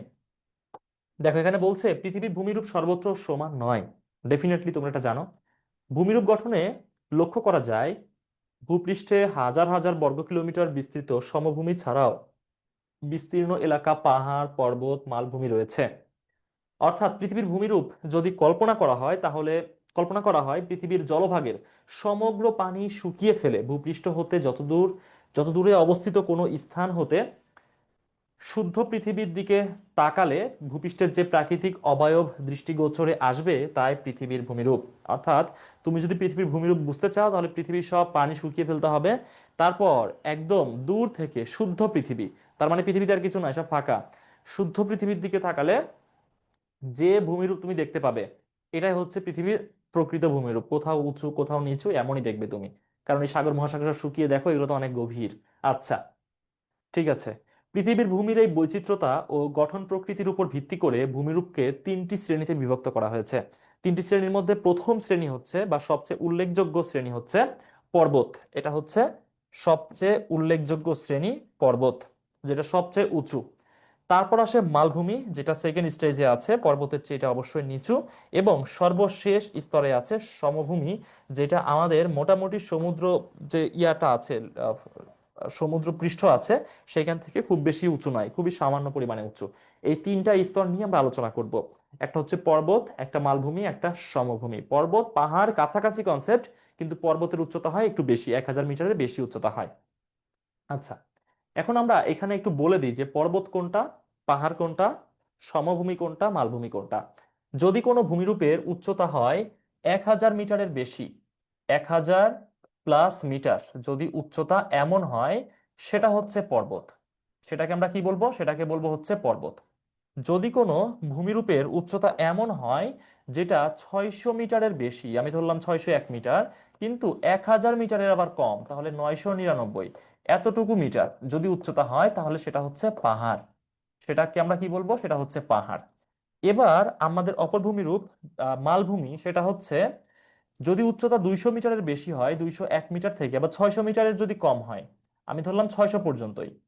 আহ এখানে এটা 600 ধরে নাও, বুঝছো? এটা 601 না, 600 থেকে 999, তাহলে এটা আমরা 599 দিতে পারবো। এটা আমরা 599 দিতে পারবো। তাহলে 201 থেকে 599 মিটার পর্যন্ত যদি হাইট হয়, সেটাকে আমরা বলবো হচ্ছে মালভূমি। মালভূমি, এই উচ্চতাকে আমরা বলবো মালভূমি। কিন্তু মালভূমি হতে গেলে উপরের সারফেসটা সমতল হতে হবে, সমান হইতে হবে। যদি সমান না হয় তাহলে এইটাকে আমরা পাহাড় হিসেবে কল্পনা করব, কারণ মালভূমির উপরের স্তরটা সমতল হয়। আর যদি সমতল না হয়, তাহলে উচ্চতা যদি 201 থেকে 599-এর মধ্যেও হয়, তাহলে সেটা আমরা পাহাড় হিসেবে ধরে নিব। সর্বশেষ আসে সমভূমি। যদি সমুদ্রপৃষ্ঠ থেকে উচ্চতা 0 থেকে 200 মিটারের মধ্যে থাকে, 200 মিটারের মধ্যে থাকে, তাহলে সেটা হচ্ছে সমভূমি। এটা তোমরা আশা করি বুঝতে পারবে, খুবই সহজ কনসেপ্ট, এটা তোমরা একটু সহজেই মনে রেখো। এটা বিভিন্ন সময় এমসিকিউ সলভে বা তোমাদের সৃজনশীলের নম্বর আনসারে বা যে কোনো কনসেপ্ট বোঝার জন্য কাজে দিবে। আচ্ছা, পর্বত কাকে বলে সেটা আমরা বোঝার চেষ্টা করি। পর্বত বলতে পৃথিবী পৃষ্ঠের সবচেয়ে উঁচু ভূমিকে বোঝায়, তবে সংজ্ঞা অনুযায়ী বলা যায় পার্শ্ববর্তী এলাকার তুলনায় অধিক খাড়া ঢাল এবং কমপক্ষে 2000 ফিট উচ্চতা বিশিষ্ট ভূমিকে পর্বত বলে। পর্বত সাধারণত 1000 মিটারের অধিক উঁচু হয়। পর্বতের চেয়ে একটু কম উচ্চতা বিশিষ্ট, যেমন 600 থেকে 1000, এই যে দেখো, এই যেটা লেখা হয়েছে 2 নম্বরে, মিটার হলে এবং স্বল্প বিস্তৃত শিলাস্তূপকে পাহাড় বলে। স্বল্প বানানটা একটু ঠিক করে নিও। স্বল্প বিস্তৃত শিলাস্তূপকে পাহাড় বলে। তাহলে এইখানে দেখো পর্বত এবং পাহাড় দুইটা একসাথে আলোচিত হয়ে যাচ্ছে। তাহলে তোমার যে পর্বত হইতে গেলে উচ্চতা সর্বনিম্ন হতে হবে কত? 1000 মিটার, 1000 মিটার অধিক হইতে হবে। আর যদি এর চেয়ে কম হয়, 600 থেকে 1000 মিটারের মধ্যে হয়, তাহলে সেটা হয়ে যাবে কি? সেটা হয়ে যাবে পাহাড়। এবং পাহাড়ের বিস্তৃতিও সাধারণত খুবই কম হয়। এখান থেকে তোমরা পর্বত পাহাড় দুইটারই সংজ্ঞা পেয়ে যাচ্ছ। বৈশিষ্ট্যের উপর ভিত্তি করে যে এ ডানা নিম্নলিখিত কয়েকটি নামকরণ করেছেন পর্বতের। সেই পর্বতের নামকরণগুলো দেখি। প্রথমে হচ্ছে কার্ডিলেরা। কার্ডিলেরাটা কি সেটা আমরা এখানে লেখা আছে, দেখলে বুঝতে পারবো। বিভিন্ন প্রকার সুউচ্চ পর্বতশ্রেণী বিশিষ্ট বিস্তীর্ণ পার্বত্য এলাকাকে কার্ডিলেরা বলে, যেমন উত্তর আমেরিকার পশ্চিম অংশের coast range, Sierra Nevada, Cascade পর্বতশ্রেণী ও রকি পর্বতশ্রেণী দ্বারা সুবিস্তৃত কার্ডেলেরা গঠিত হয়েছে। তাহলে অনেকগুলো পাহাড়, সরি অনেকগুলো পর্বত, সুউচ্চ পর্বত, সেগুলো যখন বিস্তীর্ণ এলাকা জুড়ে অবস্থান করে সেটাকে বলা হয় কার্ডিলেরা। আচ্ছা, তারপরে আসে পর্বত শ্রেণী। শ্রেণী দ্বারা আমরা কি বুঝি? শ্রেণী দ্বারা কোনো কিছুর প্লুরাল বুঝি, তাই না? শ্রেণী যুক্ত হয় সাধারণত কোনো কিছুকে প্লুরাল বোঝানোর জন্য। কাছাকাছি অনেকগুলো পর্বত একসঙ্গে একই অঞ্চলে বিস্তৃত হয়ে পর্বত শ্রেণী গঠন করে। গঠন বানানটা এখানে ভুল হয়েছে, পর্বত শ্রেণী গঠন করে। যেমন পাকিস্তান, ভারত, বাংলাদেশের উত্তরাংশে বহু শাখা প্রশাখা মিলে হিমালয় পর্বত শ্রেণী গঠিত হয়েছে। তাহলে কার্ডিলেরাতে যেটা হয়, ডিফারেন্ট ডিফারেন্ট পর্বত, বুঝছো, কার্ডিলেরা। আর পর্বত শ্রেণীতে যেটা হয়, একটাই পর্বত কিন্তু সেটা অনেক শাখা প্রশাখা মেলে থাকে। তাহলে বুঝতে পারছো দুইটার মধ্যে পার্থক্য আছে। এবার আসি পর্বত বিন্যাস। আচ্ছা, অনেকগুলো পর্বত শ্রেণী একত্রে মিলিত হয়ে গঠিত হয় পর্বত বিন্যাস। তাহলে এইখানে যেটা দেখলাম পর্বত শ্রেণী, এইখানে এসে দেখতেছি পর্বত বিন্যাস। পর্বত শ্রেণীর আরো কালেকটিভ ফর্ম হচ্ছে পর্বত বিন্যাস, এটাকে বলা হয় সিনটেক্স, মানে বিন্যাসের ইংলিশ ফর্ম হচ্ছে সিনটেক্স। তাহলে বুঝতে পারছো অনেকগুলো পর্বত শ্রেণী মিলে তৈরি হয় পর্বত বিন্যাস। যেমন এখানে পর্বত শ্রেণীর ইংলিশ হচ্ছে রেঞ্জ। তোমরা মাউন্টেন রেঞ্জের নাম শুনেছো, মাউন্টেন রেঞ্জ হচ্ছে পর্বত শ্রেণী, মূলত সংক্ষেপে শুধু রেঞ্জও বলা যায়। সর্বশেষ আসে রিজ বা শৈলশিরা। রিজ স্পেলিংটা খেয়াল করবা, RIDGE, হচ্ছে এখানে সাইলেন্ট লেটার। কোনো বিচ্ছিন্ন একক পর্বতখণ্ডকে রিজ বা শৈলশিরা বলে। শৈলশিরাগুলো ভাঁজ অথবা চ্যুতির মাধ্যমে সৃষ্টি হয়। শৈলশিরা কাকে বলে? যেটা একটা পর্বত থেকে বিচ্ছিন্ন হয়ে কোনো একটা শাখার মতো দীর্ঘ পথ পাড়ি দিচ্ছে, সেটাকে বলা হয় শৈলশিরা। আমাদের দেহের শিরাগুলো কেমন হয়? একদম আমাদের মেরুরজ্জু থেকে সে উৎপত্তি লাভ করার পর দেহের বিভিন্ন জায়গা থেকে চলতে থাকে বিচ্ছিন্ন হয়ে, ঠিক এমন রিজ বা শৈলশিরাগুলো এমন যে তারা শৈল থেকে বা পাহাড় থেকে বিচ্ছিন্ন হয়েছে, নিজের মতো করে সারা অঞ্চলে ছড়িয়ে পড়েছে, সেটা হচ্ছে শৈলশিরা। আচ্ছা, এবার আসি পর্বত শৃঙ্গ, মাউন্টেন পিক যেটাকে বলা হয়। অধিক উচ্চ পর্বতচূড়াকে শৃঙ্গ বলে। শৃঙ্গগুলো বিভিন্ন আকৃতির হয়ে থাকে, যেমন কোনো কোনো পর্বত শৃঙ্গ স্তম্ভ আকৃতির বা স্তম্ভ আকৃতির, কোনোটি পিরামিডের ন্যায়, আবার কোনোটি সুচালো অগ্রভাগ বিশিষ্ট। যেমন আমাদের মাউন্ট এভারেস্ট, এটা কি একটা পর্বত শৃঙ্গ, সেটা পর্বতের একদম পিক বা সর্বোচ্চ বিন্দু, সেটাকে বলা হয় পর্বত শৃঙ্গ। সর্বশেষ আসি পর্বত গ্রন্থি। যে জটিল উচ্চভূমি হতে অনেকগুলো রিজ বা শৈলশিরা চতুর্দিকে বিস্তৃত থাকে তাকে পর্বত গ্রন্থি বলে। আচ্ছা, খেয়াল করো, গ্রন্থি বলতে জয়েন্টকে বোঝানো হয়, জয়েন্ট। ধরো যে এটা হচ্ছে একটা জয়েন্ট, এখান থেকে এইদিকে একটা মাউন্টেন রিজ বের হয়েছে, এইদিকে একটা মাউন্টেন রিজ বের হয়েছে, এইদিকে একটা মাউন্টেন রিজ, এইদিকে একটা মাউন্টেন রিজ বের হয়েছে। এই মাঝের যে জায়গাটা, এই মাঝের জায়গাটা হচ্ছে তোমার নট বা পর্বত গ্রন্থি। নট মানে কি? গিট দেওয়া। তো এই সবগুলো এসে এখানে গিট দেওয়া হয়েছে বা যুক্ত হয়েছে, তার মানে এটাই হচ্ছে পর্বত গ্রন্থি। কি বুঝতে পারছো তোমরা, আশা করি। আচ্ছা, এটা কি একাডেমিকের ক্লাস? জি, অবশ্যই একাডেমিকের ক্লাস, 2026 এইচএসসির ক্লাস। আর ইসলামের ইতিহাস ক্লাস কবে হবে? এখানে তো আহ এ- এখানে তো একটাও হয় নাই। আচ্ছা, পেইড ব্যাচে যারা আছো তাদের অবশ্যই ইসলামের ইতিহাস ক্লাস হচ্ছে। যারা পেইড ব্যাচে নাই তাদের হয়তো বা হয়নি। ফ্রি ক্লাস তো আর সবগুলো হবে না, ফ্রি ক্লাস সবগুলো কোর্সের একটা বা দুইটা করে হবে। তো এরপর যা ক্লাস হবে সবই আমাদের পেইড ব্যাচের স্টুডেন্টদের জন্য, বাকিদের হচ্ছে আর ক্লাস সবগুলো তো দেওয়া যাবে না বুঝছো। তোমরা অবশ্যই পেইড ব্যাচে ভর্তি হয়ে যাও, তাহলে ইনশাল্লাহ ক্লাসগুলো পেয়ে যাবে। ওকে, এটা কোন ক্লাসের ক্লাস? হ্যাঁ, এটা হচ্ছে একাডেমিকের ক্লাস, এইচএসসির। ওকে, এবার আসি আমরা পর্বতের শ্রেণী বিভাগ। আমরা পর্বত কি বুঝতে পেরেছি, পর্বতের শ্রেণী বিভাগগুলো খুবই ইম্পর্টেন্ট। সৃজনশীলে এমসিকিউতে সবসময় পর্বতের শ্রেণী বিভাগ থেকে কোশ্চেন আসে। পর্বতের কিছু কথা আমরা এখানে দেখি। ভূপৃষ্ঠের পর্বতগুলোর মধ্যে বেশ পার্থক্য রয়েছে গঠন প্রণালী, অবস্থান ও বিন্যাসের দিক দিয়ে। এক একটি পর্বত শ্রেণী এক এক ধরনের। বিভিন্ন পর্বত শ্রেণী বিভিন্ন প্রক্রিয়ার মাধ্যমে গঠিত হয়েছে, আবার এগুলোর বয়স অর্থাৎ সৃষ্টির সময়ও একই নয়। ফলে পর্বত পৃষ্ঠের, সরি আমি ভুল বলেছি, ফলে ভূপৃষ্ঠের পর্বতগুলো অত্যন্ত বৈচিত্র্যময়। তার মানে এক একটা পর্বত এক এক সময়ে গঠিত হয়েছে, আবার সেগুলোর গঠন উপাদান গঠনের কারণও ডিফারেন্ট, যে কারণে তাদের বৈশিষ্ট্যগত বৈচিত্র্যতা আছে। কোনো কোনো পর্বতশ্রেণী সারিবদ্ধভাবে, কোনো কোনোটি বিক্ষিপ্তভাবে, আবার কোনো কোনোটি সমান্তরালভাবে ভূপৃষ্ঠের উপর অবস্থান করছে। পর্বতগুলোর আয়তন ও উচ্চতার দিক দিয়েও রয়েছে পার্থক্য। তাহলে তুমি বুঝতে পারতেছো যে কেন পর্বতগুলো বিভিন্ন ধরনের হয়ে থাকে, কেন পর্বতের মধ্যে শ্রেণীবিভাগ আছে। এর কারণ হচ্ছে এরা উৎপত্তি লাভ করেছে বিভিন্ন সময়ে, উৎপত্তির কারণগুলো বিভিন্ন, এবং তাদের যে উপাদান দ্বারা তারা গঠিত হয়েছে সেগুলোর মধ্যে পার্থক্য আছে। আবার তারা যে অবস্থান করছে, কোনোটা বিক্ষিপ্তভাবে, কোনোটা অনেকগুলো একসাথে, এই কারণেও পার্থক্য আছে। তো এই সব বিভিন্ন কারণে আমরা পর্বতের শ্রেণী বিভাগ যে দেখব সেটা এইখানে লেখা আছে, 5 শ্রেণীর পর্বত। তার আগে আরো কিছু কথা আছে দেখি। কোনো কোনো পর্বত শ্রেণী ভূপৃষ্ঠ সংকোচনের ফলে, কোনো কোনোটি আগ্নেয়গিরির অগ্নুৎপাতের পদার্থসমূহ সঞ্চিত হয়ে, আবার কোনো কোনোটি নানা প্রকার পূর্বে সৃষ্ট পর্বত নানা প্রকার প্রাকৃতিক শক্তি দ্বারা ক্ষয়প্রাপ্ত হয়ে নতুনভাবে গঠিত হয়েছে। তার মানে দেখতেছি আমরা উৎপত্তির কারণ ডিফারেন্ট, সময় ডিফারেন্ট, উপাদান ডিফারেন্ট, তাদের অবস্থান ডিফারেন্ট, এই 5টা কারণে পর্বতগুলোর এই বিভাজনগুলো হয়ে থাকে। তাহলে তোমাকে যদি বলে যে কেন বিভিন্ন প্রকার পর্বতের মধ্যে শ্রেণীবিভাগ করা হয়, তাহলে তুমি লিখবা, পয়েন্ট করে করে অবশ্যই লিখবা। 1 নম্বর, তাদের উৎপত্তির সময় আলাদা। 2 নম্বর, উৎপত্তি যে হয়েছে তার কারণ আলাদা, মানে বিভিন্ন প্রক্রিয়ায় তারা উৎপত্তি লাভ করেছে, এখানে লেখা আছে কারণগুলো। আবার তাদের যে গঠন গঠন উপাদানগুলো আছে, উপাদানগুলো আলাদা, এবং তাদের অবস্থানগুলো আলাদা।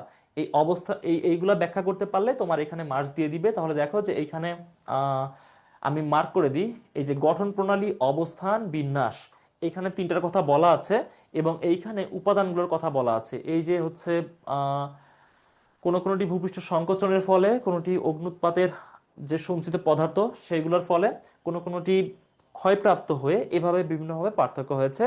এবং ফাইনালি আমরা 5 ধরনের পর্বত দেখতে পাই। সেই 5 ধরনের পর্বতের প্রথম ভাগ হচ্ছে ভঙ্গিল বা ভাঁজ পর্বত। পৃথিবীর সবচেয়ে উঁচু উঁচু পর্বতগুলো এই শ্রেণীর, যেগুলো ভাঁজ প্রক্রিয়ার মাধ্যমে গঠিত হয়েছে। 2 নম্বর, আগ্নেয় বা সঞ্চয়জাত পর্বত, যেগুলো আগ্নেয়গিরির যে লাভা সেগুলো সঞ্চিত হয়ে গঠিত হয়েছে। চ্যুতি স্তূপ পর্বত, পৃথিবীর বিভিন্ন প্রক্রিয়াতে ফাটল তৈরি হয়, সেই ফাটলের থেকে চ্যুতির, সেই ফাটল মানে তো চ্যুতি, চ্যুতি থেকে উঁচু হয়ে স্তূপ গঠন করে পর্বত গঠন করেছে। ল্যাকোলিথ পর্বত এবার আমরা দেখবো, এটার লাভার প্রভাব আছে। এবং সর্বশেষ ক্ষয়জাত পর্বত, উঁচু পর্বত ধীরে ধীরে ক্ষয় হয়ে যে পর্বত গঠন করে। প্রথম হচ্ছে ভঙ্গিল বা ভাঁজ পর্বত। আচ্ছা, কি বলছো তোমরা? মনোবিজ্ঞান ক্লাস হবে না? না, মনোবিজ্ঞান হবে না, মনোবিজ্ঞান ক্লাস হবে না। আচ্ছা, ঠিক আছে।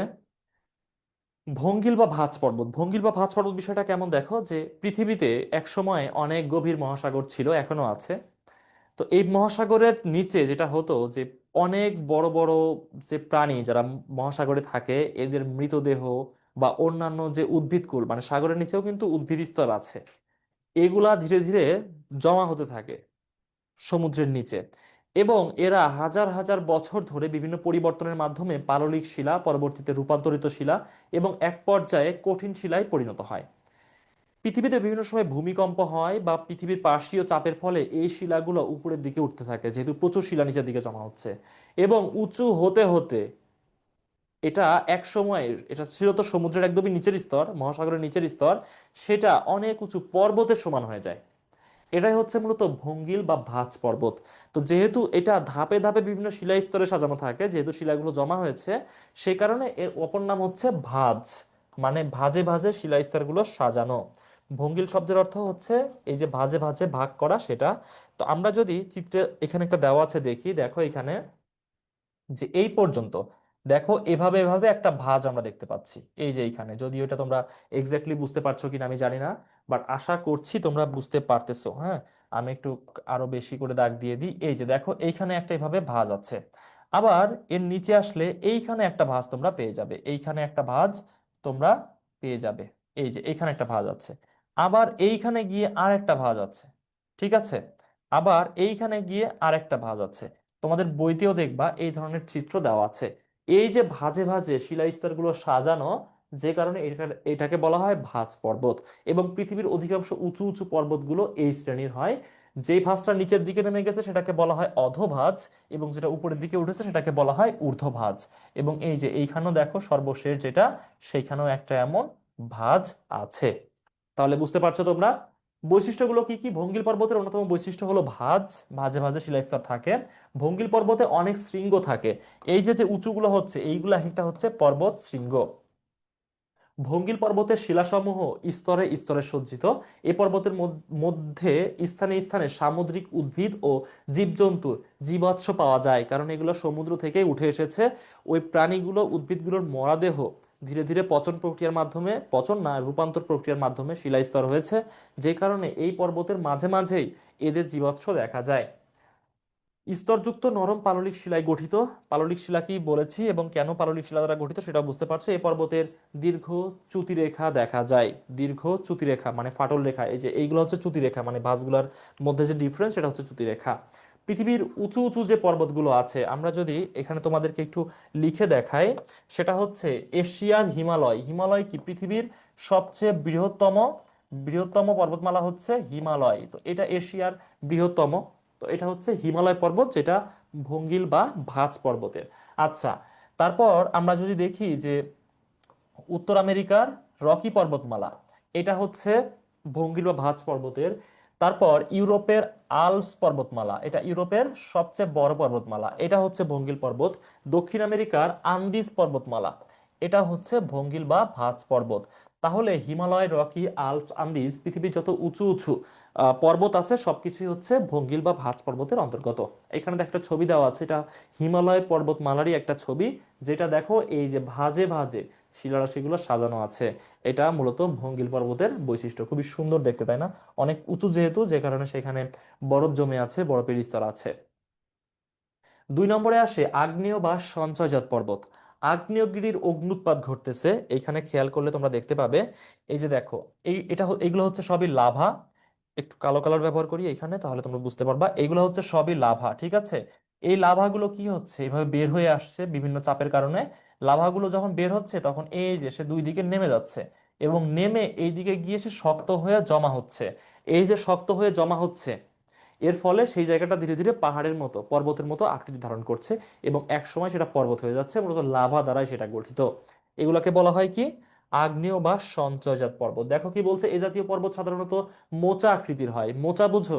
মানে আমরা যে হচ্ছে কর্ক ব্যবহার করি না, মানে কর্ক ব্যবহার করি এই যে কোনো তরল ঢালার জন্য, সেটা সেটা হচ্ছে মোচা। দেখো দেখতে ঠিক তেমনই এটার আকৃতি। সঞ্চয়জাত পর্বতগুলো লাভা স্তরের মাঝে প্রস্তরখণ্ড ও ছাই পাওয়া যায়। এ পর্বতের উচ্চতা ও ঢাল মাঝারি ধরনের হয়। এ জাতীয় পর্বত আগ্নেয় শিলা দ্বারা গঠিত। আগ্নেয় শিলা কেন বুঝতে পারতেছো তুমি? কারণ এগুলো সবই লাভা দ্বারা গঠিত, লাভাকে আগ্নেয় শিলা বলা হয়।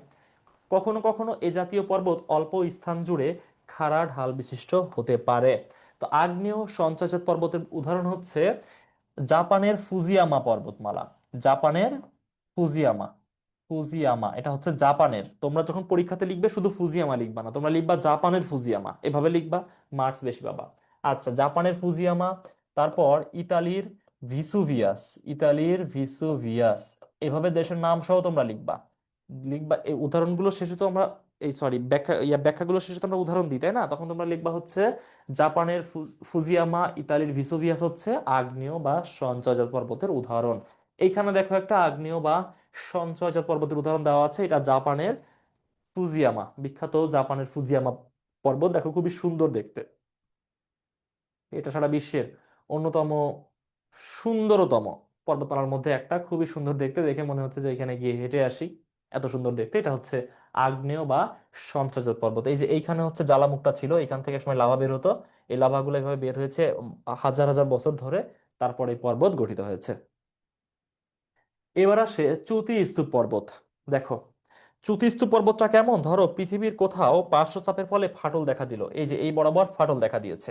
দুই দিক থেকে চাপ এসে এইটা মাছ থেকে এমন উপরের দিকে উঠে গেছে, আর এই দিকে কোথায় আছে, এই দিকে দেখো লেয়ারগুলো এইখানে আছে, আর এই লেয়ারটা এভাবে উপরের দিকে উঠে গেছে। তাহলে কি হলো, এই বরাবর চ্যুতি তৈরি হলো, চ্যুতি রেখা, এবং দুই দিকে চাপে এটা উপরের দিকে উঠে গেল। এটাই হচ্ছে মূলত চ্যুতি স্তূপ পর্বত। কি বুঝতে পারছো আশা করি? এখন এই চ্যুতিস্তূপ পর্বতের বৈশিষ্ট্যগুলো কেমন হয় দেখার চেষ্টা করি। প্রথমে বলছে চতুস্তু পর্বতগুলো সাধারণত বহুদূর বিস্তৃত হয় না, অর্থাৎ মহাদেশের বিশাল এলাকা জুড়ে অবস্থান করে না। কেন করে না বুঝতে পারছো? কারণ মহাদেশ ব্যাপীতে ফাটল তৈরি হতে পারে না, ছোট ছোট জায়গায় ফাটল তৈরি হয়। চতুস্তু পর্বতের ঢাল খুব খাড়া হয়। এ পর্বত ধীরে ধীরে উঁচু হয় না, ভূপৃষ্ঠ থেকে হঠাৎ মাথা তুলে দাঁড়ায়। দেখো, হঠাৎ মাথা তুলে দাঁড়িয়েছে সে, কোনো ঢাল সেভাবে নাই। এ পর্বতের শৃঙ্গ থাকে না। আচ্ছা, এর চূড়া সাধারণত চ্যাপ্টা আকৃতির হয়। চতুস্তূপ পর্বত খুব বেশি উঁচু হয় না। পৃথিবীর মধ্যে সবচেয়ে বেশি চতুস্তূপ পর্বত পূর্ব আফ্রিকায় অবস্থিত। আচ্ছা, এই চতুস্তূপ পর্বতের মধ্যে জার্মানির ব্ল্যাক ফরেস্ট হচ্ছে বিখ্যাত। জার্মানির ব্ল্যাক ফরেস্ট, মনে রাখো, জার্মানির ব্ল্যাক ফরেস্ট এটা হচ্ছে বিখ্যাত চুতিস্তূপ পর্বত। তাছাড়া আমাদের উপমহাদেশের মধ্যে নীলগিরির নাম তোমরা শুনেছো। নীলগিরি, নীলগিরি। তারপর আন্নামালয়, আন্না আন্নামালয়, এটা ভারতে। এই পর্বতগুলো হচ্ছে মূলত চুতিস্তূপ পর্বত। ব্ল্যাক ফরেস্ট, নীলগিরি, ভারতের এই যে, এগুলো হচ্ছে বিন্ধ্যা অঞ্চলে, ভারতের এই যে বিন্ধ্যা অঞ্চলে নীলগিরি এবং আন্নামালয়, এই সবই হচ্ছে চুতিস্তূপ পর্বতের উদাহরণ। চতুস্তু পর্বতে যে ছবি দেওয়া আছে দেখো, এই যে হঠাৎ করে ফাটলের পরে এইগুলো এভাবে দাঁড়িয়ে গেছে, বাকি অঞ্চলগুলো মোটামুটি নিচ দিকে আছে। এবার আসি ল্যাখোলিত পর্বত। ল্যাখোলিত পর্বতের সাথে আমাদের আগ্নেয়গিরি লাভার একটা সম্পর্ক আছে, সেটা কিভাবে তোমাদেরকে বলি দেখো। ধরো এটা হচ্ছে আগ্নেয়গিরির লাভা, যেটা ভূমির নিচে ছিল, এই রং দিলে বুঝতে পারবা না, যেটা ভূমির নিচের দিকে ছিল, ঠিক আছে। এখন কাহিনী যেটা ঘটেছে সেটা হচ্ছে এই লাভা উপরের দিকে আসতে চায়, কিন্তু এর উপরের দিকে যে শিলাস্তর আছে সেটা খুবই কঠিন, যে ওই লাভাকে উঠতে দেয়নি কোনোভাবে, সে নিচের দিকে রেখে দিয়েছে। বাট লাভার তো একটা প্রেশার ছিল, এই প্রেসারে এই যে এটা যতই শক্ত হোক না কেন, সেটা উপরের দিকে পাহাড়ের মতো করে উঁচু হয়ে গেছে শিলাস্তরটা, এবং লাভাটা এর নিচেই ঠান্ডা হয়ে কঠিন শিলায় রূপান্তরিত হয়ে গেছে। তো এই যে গম্বুজের মতো করে উপরের দিকে উঠলো, এটাই হচ্ছে ল্যাখোলিত পর্বত। বৈশিষ্ট্য হচ্ছে ল্যাখোলিত পর্বতের নিচে গলিত ম্যাগমা ধীরে ধীরে শীতল হয়ে জমাট বাঁধে এবং কঠিন আগ্নেয় শিলায় পরিণত হয়। যেটা বলেছি এতক্ষণ ধরে সেটা সামারি করে 1 নম্বর অপশনে, 1 নম্বর ইয়াতে লেখা আছে, পয়েন্টে লেখা আছে। এ পর্বত গম্বুজ আকৃতির হয়, এটা খুবই গুরুত্বপূর্ণ একটা বিষয়, গম্বুজ আকৃতির হয় এটা। ল্যাখোলিত পর্বতের কোনো শৃঙ্গ থাকে না। এ জাতীয় পর্বতগুলো অল্প অঞ্চলব্যাপী অবস্থান করে। এ পর্বতের ঢাল খাড়া হয়, এই যে দেখো হঠাৎ করে সে খাড়া হয়ে উপরের দিকে উঠে যায়। এ জাতীয় পর্বতের উচ্চতা সাধারণত কম হয়ে থাকে, কারণ যেহেতু এটা চাপ দিয়ে উঠতে পারে নাই, জাস্ট উপরের শিলাস্তর কিছু উঁচু করে দিয়েছে, সে কারণে এর যে উচ্চতাটা সেটা খুব বেশি হয় না। এই যে এখানে দেখো ল্যাকোলিক পর্বত দেওয়া আছে, সবগুলো দেখো একটু গম্বুজ গম্বুজ মনে হচ্ছে, সবগুলাকে, সবগুলো অংশ দেখো একটু গম্বুজ গম্বুজ, যে নিচ থেকে মনে হয় চাপ দিয়ে এটাকে উপর উঁচু করে দিয়েছে, বিষয়টা হচ্ছে এমন। বাট এর নিচে আছে শক্ত লাভা স্তর, যেটা কঠিন শিলায় রূপান্তরিত হয়ে গেছে। সর্বশেষ আসে ক্ষয়জাত পর্বত। ধরো খুবই উঁচু এক, আচ্ছা এই ল্যাকোলিথের উদাহরণটা দেওয়া হয় না তাই না? আচ্ছা, ল্যাকোলিথ হচ্ছে black hills, black hills, black hills, black hills হচ্ছে উটা প্রদেশের, যুক্তরাষ্ট্রের, উটা প্রদেশের, যুক্তরাষ্ট্রের উটা উটা প্রদেশের ব্ল্যাক হিলস হচ্ছে তোমার ল্যাকোলিথ পর্বতের উদাহরণ। আচ্ছা, এবার আসি ক্ষয়জাত পর্বত। ভূপৃষ্ঠ ক্ষয় হয়ে ক্ষয়জাত পর্বত সৃষ্টি হয়, মানে বিশাল উঁচু পর্বত ছিল, সেটা বছরের পর বছর ধরে, হাজার হাজার বছর ধরে ক্ষয় হতে হতে এখন নিচু পর্বত হয়ে গিয়েছে, এটাকে বলে এটা ক্ষয়জাত পর্বত। এ পর্বতের শিলাগুলো কোনোটি কঠিন আবার কোনোটি নরম। ভঙ্গিল পর্বত, স্তূপ পর্বত ও আগ্নেয় পর্বতের বিভিন্ন অংশ ক্ষয়প্রাপ্ত হয়ে ক্ষয়জাত পর্ব সৃষ্টি হয়। আচ্ছা, এই যে দেখো একটা ক্ষয়জাত পর্বতের ছবি দেওয়া আছে, এবং ক্ষয়জাত পর্বতের যে উদাহরণ সেটা হচ্ছে স্কটল্যান্ড, স্কটল্যান্ড এবং আয়ারল্যান্ডের পর্বতসমূহ, স্কটল্যান্ড এবং আয়ারল্যান্ডের, আয়ারল্যান্ডের পর্বতসমূহ। ঠিক আছে, তাহলে এটা বুঝতে পারছো তোমরা। ক্ষয়জাত পর্বতের একটা ছবি এখানে দেওয়া আছে, এসব পর্বতগুলো অনেক উঁচু ছিল, বাট ক্ষয় প্রক্রিয়ার মাধ্যমে এখন নিচু পর্বতে পরিণত হয়েছে। এবার দেখবো মানব জীবনের উপর পর্বতের প্রভাব কি, মানে আমাদের জীবনে কেন পর্বত প্রয়োজন, পর্বত না থাকলে বা কি হতো। দেখো বলছে, পার্বত্য অঞ্চলগুলোর মধ্যেই পৃথিবীর বহু মূল্যবান খনিজ ধাতু পদার্থ সীমাবদ্ধ। তাই খনিজ সম্পদে সমৃদ্ধ পর্বতসমূহের অবস্থান যে দেশে যত বেশি, সে দেশ তত বেশি উন্নত। তাহলে খনিজ ধাতু পদার্থ, এই কথাটা মনে রাখলে তুমি পয়েন্টটা তখন এক্সপ্লেন করতে পারবা। পর্বতের অবস্থান প্রত্যক্ষভাবে এর পার্শ্ববর্তী অঞ্চলের জলবায়ুর উপর প্রভাব ফেলে, যেমন হিমালয় পর্বতমালার অবস্থান ও বাংলাদেশের জলবায়ু। হিমালয় পর্বত থাকার কারণে আমরা যে আহ, পৃথিবীর যে উত্তর অংশ, উত্তর মেরুর যে শীতল বাতাস, সাইবেরিয়ান অঞ্চল থেকে যে শীতল বাতাস, সেটা আমাদের দেশে আসে না, হিমালয় পর্বতে বাধাপ্রাপ্ত হয়, যে কারণে বাংলাদেশে খুব বেশি শীত অনুভূত হয় না। আবার এই হিমালয় থেকে অনেক নদ নদী উৎপত্তি লাভ করেছে, সেটা আমাদের জলবায়ুতে প্রভাব রাখে। তাহলে জলবায়ুর উপর একটা প্রভাব পর্বতের আছে। তারপর আসি, অনুকূল জলবায়ুর কারণে পৃথিবীর বহু পর্বতে আদর্শ স্বাস্থ্য নিবাস গড়ে উঠেছে, যেমন ভারতের নৈনিতাল, দার্জিলিং, সিমলা ও পাকিস্তানের মারি। তাহলে আদর্শ স্বাস্থ্য নিবাস গড়ে তোলার জন্য পর্বতের ভূমিকা আছে। এ পৃথিবীর বহু পর্বত আছে যা দেশ বিভাগের ভৌগোলিক সীমানা হিসেবে ব্যবহৃত হয়। এ ধরনের সীমানা অত্যন্ত সুদৃঢ় হয়। যেমন দেখবা যে বিভিন্ন পাহাড় থাকে, যে বা পর্বত থাকে, পর্বতের এক পাশ হচ্ছে একটা দেশ, অন্য পাশ হচ্ছে অপর দেশ। যেমন বাংলাদেশ ইন্ডিয়াতেও কিন্তু তোমার এই নদী পাহাড় এগুলোতে অনেক বিভাজন আছে, পৃথিবীর অনেক দেশে এমন আছে। তারপর দেখি যে পর্বত হলো অসংখ্য নদীর উৎস। এ নদীগুলো ভূমি গঠন, যোগাযোগ, জমির উর্বরতা বৃদ্ধি, অভ্যন্তরীণ পানির সরবরাহ প্রভৃতি কাজে ব্যবহৃত হয়। বহু নদীর মোহনায় পোতাশ্রয় গড়ে ওঠে, খরস্রোতা নদীতে বাঁধ দিয়ে বিদ্যুৎ উৎপাদন করা হয়। পার্বত্য অঞ্চলে বিভিন্ন উদ্ভিদ জন্মে। এসব বনভূমি অর্থনৈতিক উন্নতির জন্য অপরিহার্য। অর্থনৈতিক লেখাটা দুইবার হয়েছে, অর্থনৈতিক উন্নতির জন্য অপরিহার্য। পার্বত্য অঞ্চলে বহু কৃষি পণ্য উৎপাদিত হয়, যেমন রাবার, কাজু বাদাম, আনারস, কলা, লেবু, ফলমূল ইত্যাদি, যার অর্থনৈতিক গুরুত্ব আছে। আচ্ছা, তাহলে এই পর্যন্ত আমাদের পর্বত শেষ হয়ে যাচ্ছে, এবার আমরা চলে আসবো মালভূমিতে। আচ্ছা, তোমাদের কি জিজ্ঞাসা আছে? হুম। স্যার, ওয়েবসাইট থেকে রেকর্ড ক্লাসগুলো করতে পারছি না কেন? বারবার লগ আউট হয়ে যাচ্ছে। আচ্ছা, এটা পেজ একটু জানাও।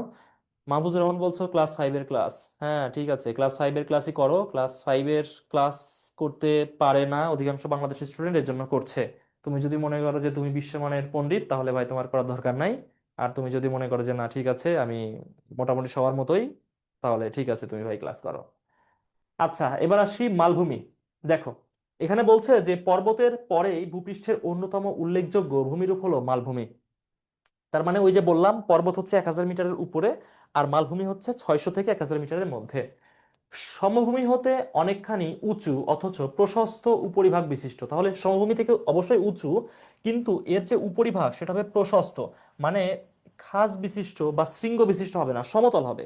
উপরিভাগ সমতল, কিন্তু সমভূমি থেকে সেটা অনেক উঁচুতে। ভূভাগকে মালভূমি বলে। মালভূমি পর্বতের মতো তেমন উঁচু নয় এবং উপরিভাগ তেমন অসমানও নয়। কি হবে?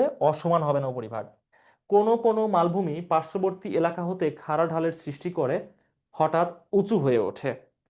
মালভূমির উচ্চতা সমুদ্রপৃষ্ঠ হতে কয়েকশো মিটার থেকে কয়েক হাজার মিটার পর্যন্ত হয়ে থাকে। আচ্ছা, নিম্ন নিম্ন মালভূমিগুলোর উচ্চতা 0.38 মাইল হতে 0.57 মাইলের মধ্যে। ভূপৃষ্ঠের স্থলভাগের প্রায় 13% বর্গ মাইল এলাকায় রয়েছে নিম্ন মালভূমি। পৃথিবীতে কিন্তু অনেক মালভূমি আছে, আমরা বুঝতে পারি না। যেমন ভারতের যে সাউদার্ন পার্ট যেটা আছে, দক্ষিণ ভারত কিন্তু পুরাটাই মালভূমি, দাক্ষিণাত্যের মালভূমি যেটাকে বলে। আবার দেখো যে তোমার যুক্তরাষ্ট্রে বা কানাডাতে অনেক অঞ্চল, এই শহরগুলো কিন্তু মালভূমির উপরে। এই যে অস্ট্রেলিয়া, অস্ট্রেলিয়া কিন্তু পুরাটাই মালভূমি। ঠিক আছে, এটা হচ্ছে মহাদেশীয় মালভূমি, পুরাটাই মালভূমি অস্ট্রেলিয়া। যে কারণে সমুদ্রপৃষ্ঠের যদি উচ্চতা বেড়েও যায়, অস্ট্রেলিয়া ডুবে যাবে না, কারণ এটা তো উঁচু, অনেক উঁচুতে। আচ্ছা, মালভূমি সৃষ্টির 3টি প্রধান কারণ হচ্ছে ভূ আন্দোলন 1 নম্বরে, যে ভূমিকম্পের ফলে কোনো স্তর উপরের দিকে উঠে যেতে পারে। একই সাথে পাঁচ সঞ্চালন। 2 নম্বরে হচ্ছে ভূপৃষ্ঠের ক্ষয় সাধন। অনেক উঁচু ভূমি পর্বত ছিল, ক্ষয় হতে হতে মালভূমি হতে পারে। আর ভূপৃষ্ঠে যদি কোনো কারণে লাভা সঞ্চিত হয়, তখন মালভূমি গঠিত হতে পারে। 3টি কারণে মালভূমি গঠিত হয়। এই যে দেখো, একটা মালভূমির ছবি দেওয়া আছে, এইদিকে পর্বত, কিন্তু এই জায়গাটা পর্বতের মতো উঁচু না, সমতল, কিন্তু ভূপৃষ্ঠ থেকে অনেক উঁচুতে। এটা হচ্ছে মালভূমি, এই যে এই পোর্শনটা হচ্ছে মালভূমি। আচ্ছা, মালভূমির উৎপত্তি অনুসারে শ্রেণীবিভাগ 3 প্রকার। সেটা কি কি? একটা হচ্ছে লাভা গঠিত, যদি কোনো মালভূমি লাভা দ্বারা গঠিত হয়। সমভূমি, লাভা জমে জমে উঁচু হয়ে মালভূমি গঠন করেছে, সেটা। সমভূমি উন্নীত, ধরো যে কোনো কারণে এখানে পলি জমে বা অন্য কোনো যে কোনো উপাদান জমে যদি উঁচু হয়ে মালভূমি গঠন করে, সেটা হচ্ছে সমভূমি উন্নীত। আরেকটা হচ্ছে সমপ্রায় ভূমি, মানে সমভূমির মতো নিচু না, আর একটু উঁচু ভূমি, কিন্তু সেখানেও কোনো উপাদান জমে জমে উপরের দিকে উঠেছে, সেটা হচ্ছে সমপ্রায় ভূমি উন্নীত মালভূমি। অবস্থান অনুসারে আবার 3 প্রকার। একটা হচ্ছে পর্বত বেষ্টিত মালভূমি, ধরো যে এমন যে এই দিকেও পর্বত আছে, আবার এই দিকেও পর্বত আছে, মাঝের যে জায়গাটা, এটা হচ্ছে তোমার একটা মালভূমি। ঠিক আছে, এমন হতে পারে। এমন ধরো অনেক অনেক পর্বত এইদিকে আছে, অনেক অনেক পর্বত এইদিকে আছে, কিন্তু মাঝের অংশটা এমন মালভূমি, এটাকে বলা হয় হচ্ছে পর্বত বেষ্টিত মালভূমি। যেমন বলিভিয়া, তোমরা বলিভিয়ার নাম শুনেছো, একটা দেশের নাম, এটা কিন্তু পুরাটাই পর্বত বেষ্টিত মালভূমি, চারিদিকে পর্বত, মাঝের দেশটা হচ্ছে বলিভিয়া, অনেক উঁচুতে এটা। বলিভিয়ার রাজধানী লাপাজ। লাপাজ পৃথিবীর অন্যতম উচ্চতম রাজধানীর মধ্যে একটা। সবচেয়ে উঁচু হচ্ছে লাসা, তিব্বতের লাসা। আর তার পরপরই মনে হয় বলিভিয়ার লাপাজ। এটা অনেক উঁচুতে, কারণ এটা একটা মালভূমি। আচ্ছা, তারপর আসে পাদদেশীয় মালভূমি। পাদদেশীয় কোনটা?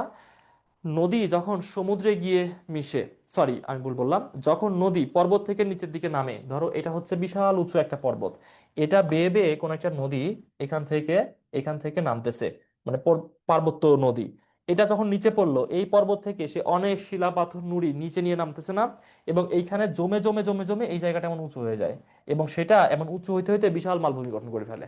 এটা হচ্ছে পাদদেশীয় মালভূমি। সর্বশেষ হচ্ছে মহাদেশীয় মালভূমি।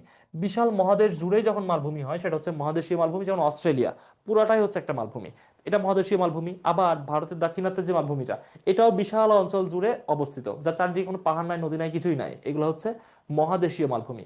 যেগুলো মহাদেশীয় ভূখণ্ড গঠন করে সবকিছুই হচ্ছে মহাদেশীয় মালভূমি। আচ্ছা, ঠিক আছে, ওকে। এবার আমরা আসি, ভূপ্রকৃতির গঠন অনুসারে তিন প্রকার। একটা হচ্ছে ব্যবচ্ছিন্ন মালভূমি, একটা বন্ধুর মালভূমি, একটা হচ্ছে ক্ষয়প্রাপ্ত। ব্যবচ্ছিন্ন হচ্ছে যেগুলা, ধরো অনেকগুলা মালভূমি পাশাপাশি আছে কিন্তু বিক্ষিপ্ত ভাবে, কিছু দূর গিয়ে নতুন মালভূমি শুরু হচ্ছে, কয়েকশো কিলোমিটার দূরে গিয়ে আবার কয়েক কিলোমিটার দূরে গিয়ে আরেকটা হচ্ছে, মানে বিক্ষিপ্তভাবে মালভূমিগুলো আছে, সেগুলো হচ্ছে ব্যবচ্ছিন্ন। বন্ধুর হচ্ছে, আমরা জানি মালভূমির উপরিভাগ সমতল হবে, কিন্তু কোনো কারণে যদি সমতল না হয় সেটা হচ্ছে বন্ধুর মালভূমি। আর ক্ষয়প্রাপ্ত মালভূমি হচ্ছে যে পাহাড় বা পর্বত ছিল, সেগুলো ক্ষয় হতে হতে যে মালভূমি গঠন করেছে সেটা হচ্ছে ক্ষয়প্রাপ্ত মালভূমি। কোন পদার্থ দ্বারা, কোন পদার্থ সঞ্চিত হয়ে মালভূমি গঠিত হচ্ছে তার উপর বেসিস করে চার ধরনের হয়। একটা হচ্ছে লোয়েস। লোয়েস হচ্ছে বালু দ্বারা গঠিত। বালু এই জাতীয় পদার্থ সঞ্চয় হয়ে যে মালভূমি গঠিত হয় সেটা হচ্ছে লোয়েস। মরু দ্বারা বুঝতে পারতেছো, এটা তুষার, সরি, মরু দ্বারা হচ্ছে মরুভূমির যে ইয়াটা আছে, মরুভূমির যে বালিটা আছে, ঠিক আছে, মানে এটা তো ডিফারেন্ট, লোয়েস আর এটা ডিফারেন্ট। এটা হচ্ছে মরুভূমির বালু, এটা হচ্ছে মরুভূমির বালু। এটা দিয়ে যে মালভূমি গঠিত হয় সেটা হচ্ছে মালভূমি। তারপর হচ্ছে তুষার, বরফ জমে জমে যে মালভূমি গঠিত হয় সেটা হচ্ছে তুষার মালভূমি। এবং লাভা জমে জমে যেই মালভূমি গঠিত হয় সেটা হচ্ছে লাভা মালভূমি। দেখো কনসেপ্ট গুলো খুব বেশি কঠিন না, তোমরা এই স্লাইড ধরে ধরে বইয়ের সাথে মিলিয়ে মিলিয়ে পড়বা, দেখবা এই স্লাইড হবে তোমার জন্য একটা নোট, খুব সুন্দর একটা নোট হবে হচ্ছে এই স্লাইড।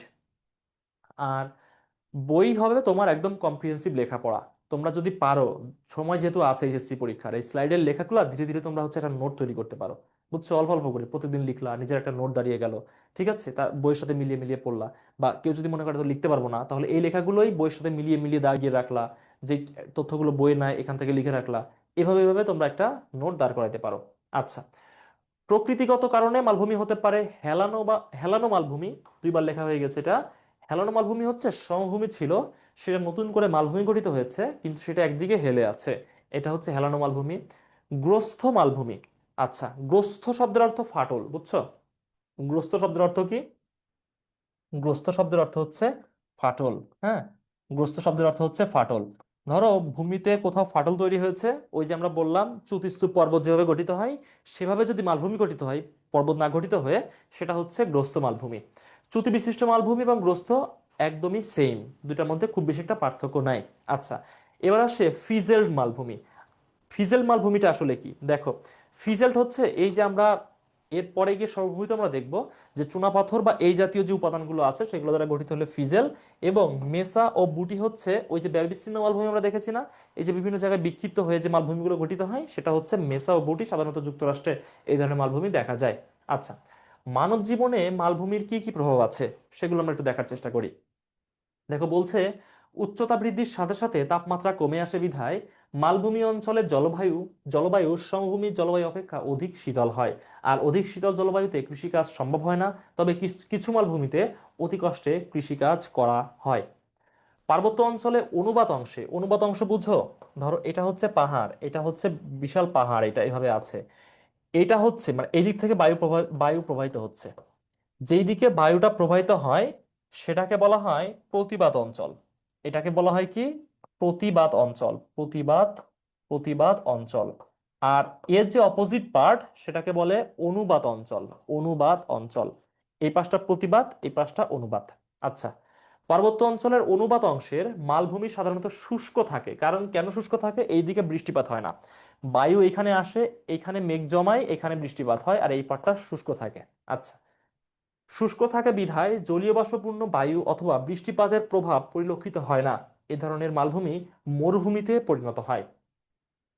পৃথিবীর বেশিরভাগ মালভূমি শুষ্ক অথবা অর্ধ শুষ্ক অবস্থায় রয়েছে, কেননা এগুলোর বেশিরভাগ বাণিজ্য বায়ুর গতিপথ বা ক্রান্তীয় রেখার সীমানা বরাবর রয়েছে।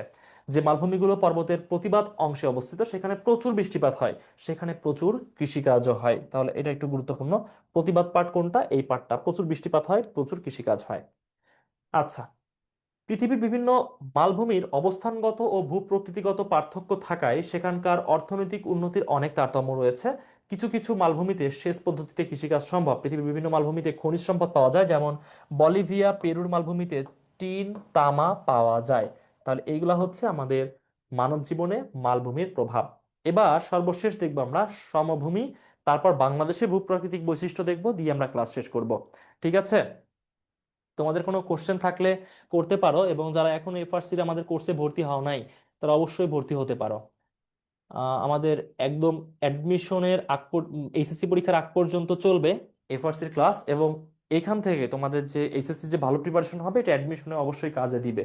অ্যাডমিশনের লেখাপড়ার সাথে এইচএসসি লেখাপড়ার সামান্যতম হইলেও মিল আছে, সামান্যতম না, অনেকটাই মিল আছে। বাংলা ইংলিশ তো অনেকটা মিল, সাধারণ জ্ঞানেও কিছু কিছু মিল থাকে।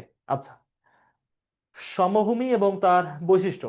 সাধারণত কোনো বিশাল উচ্চভূমি বা নিম্নভূমি থাকে না সমভূমিতে।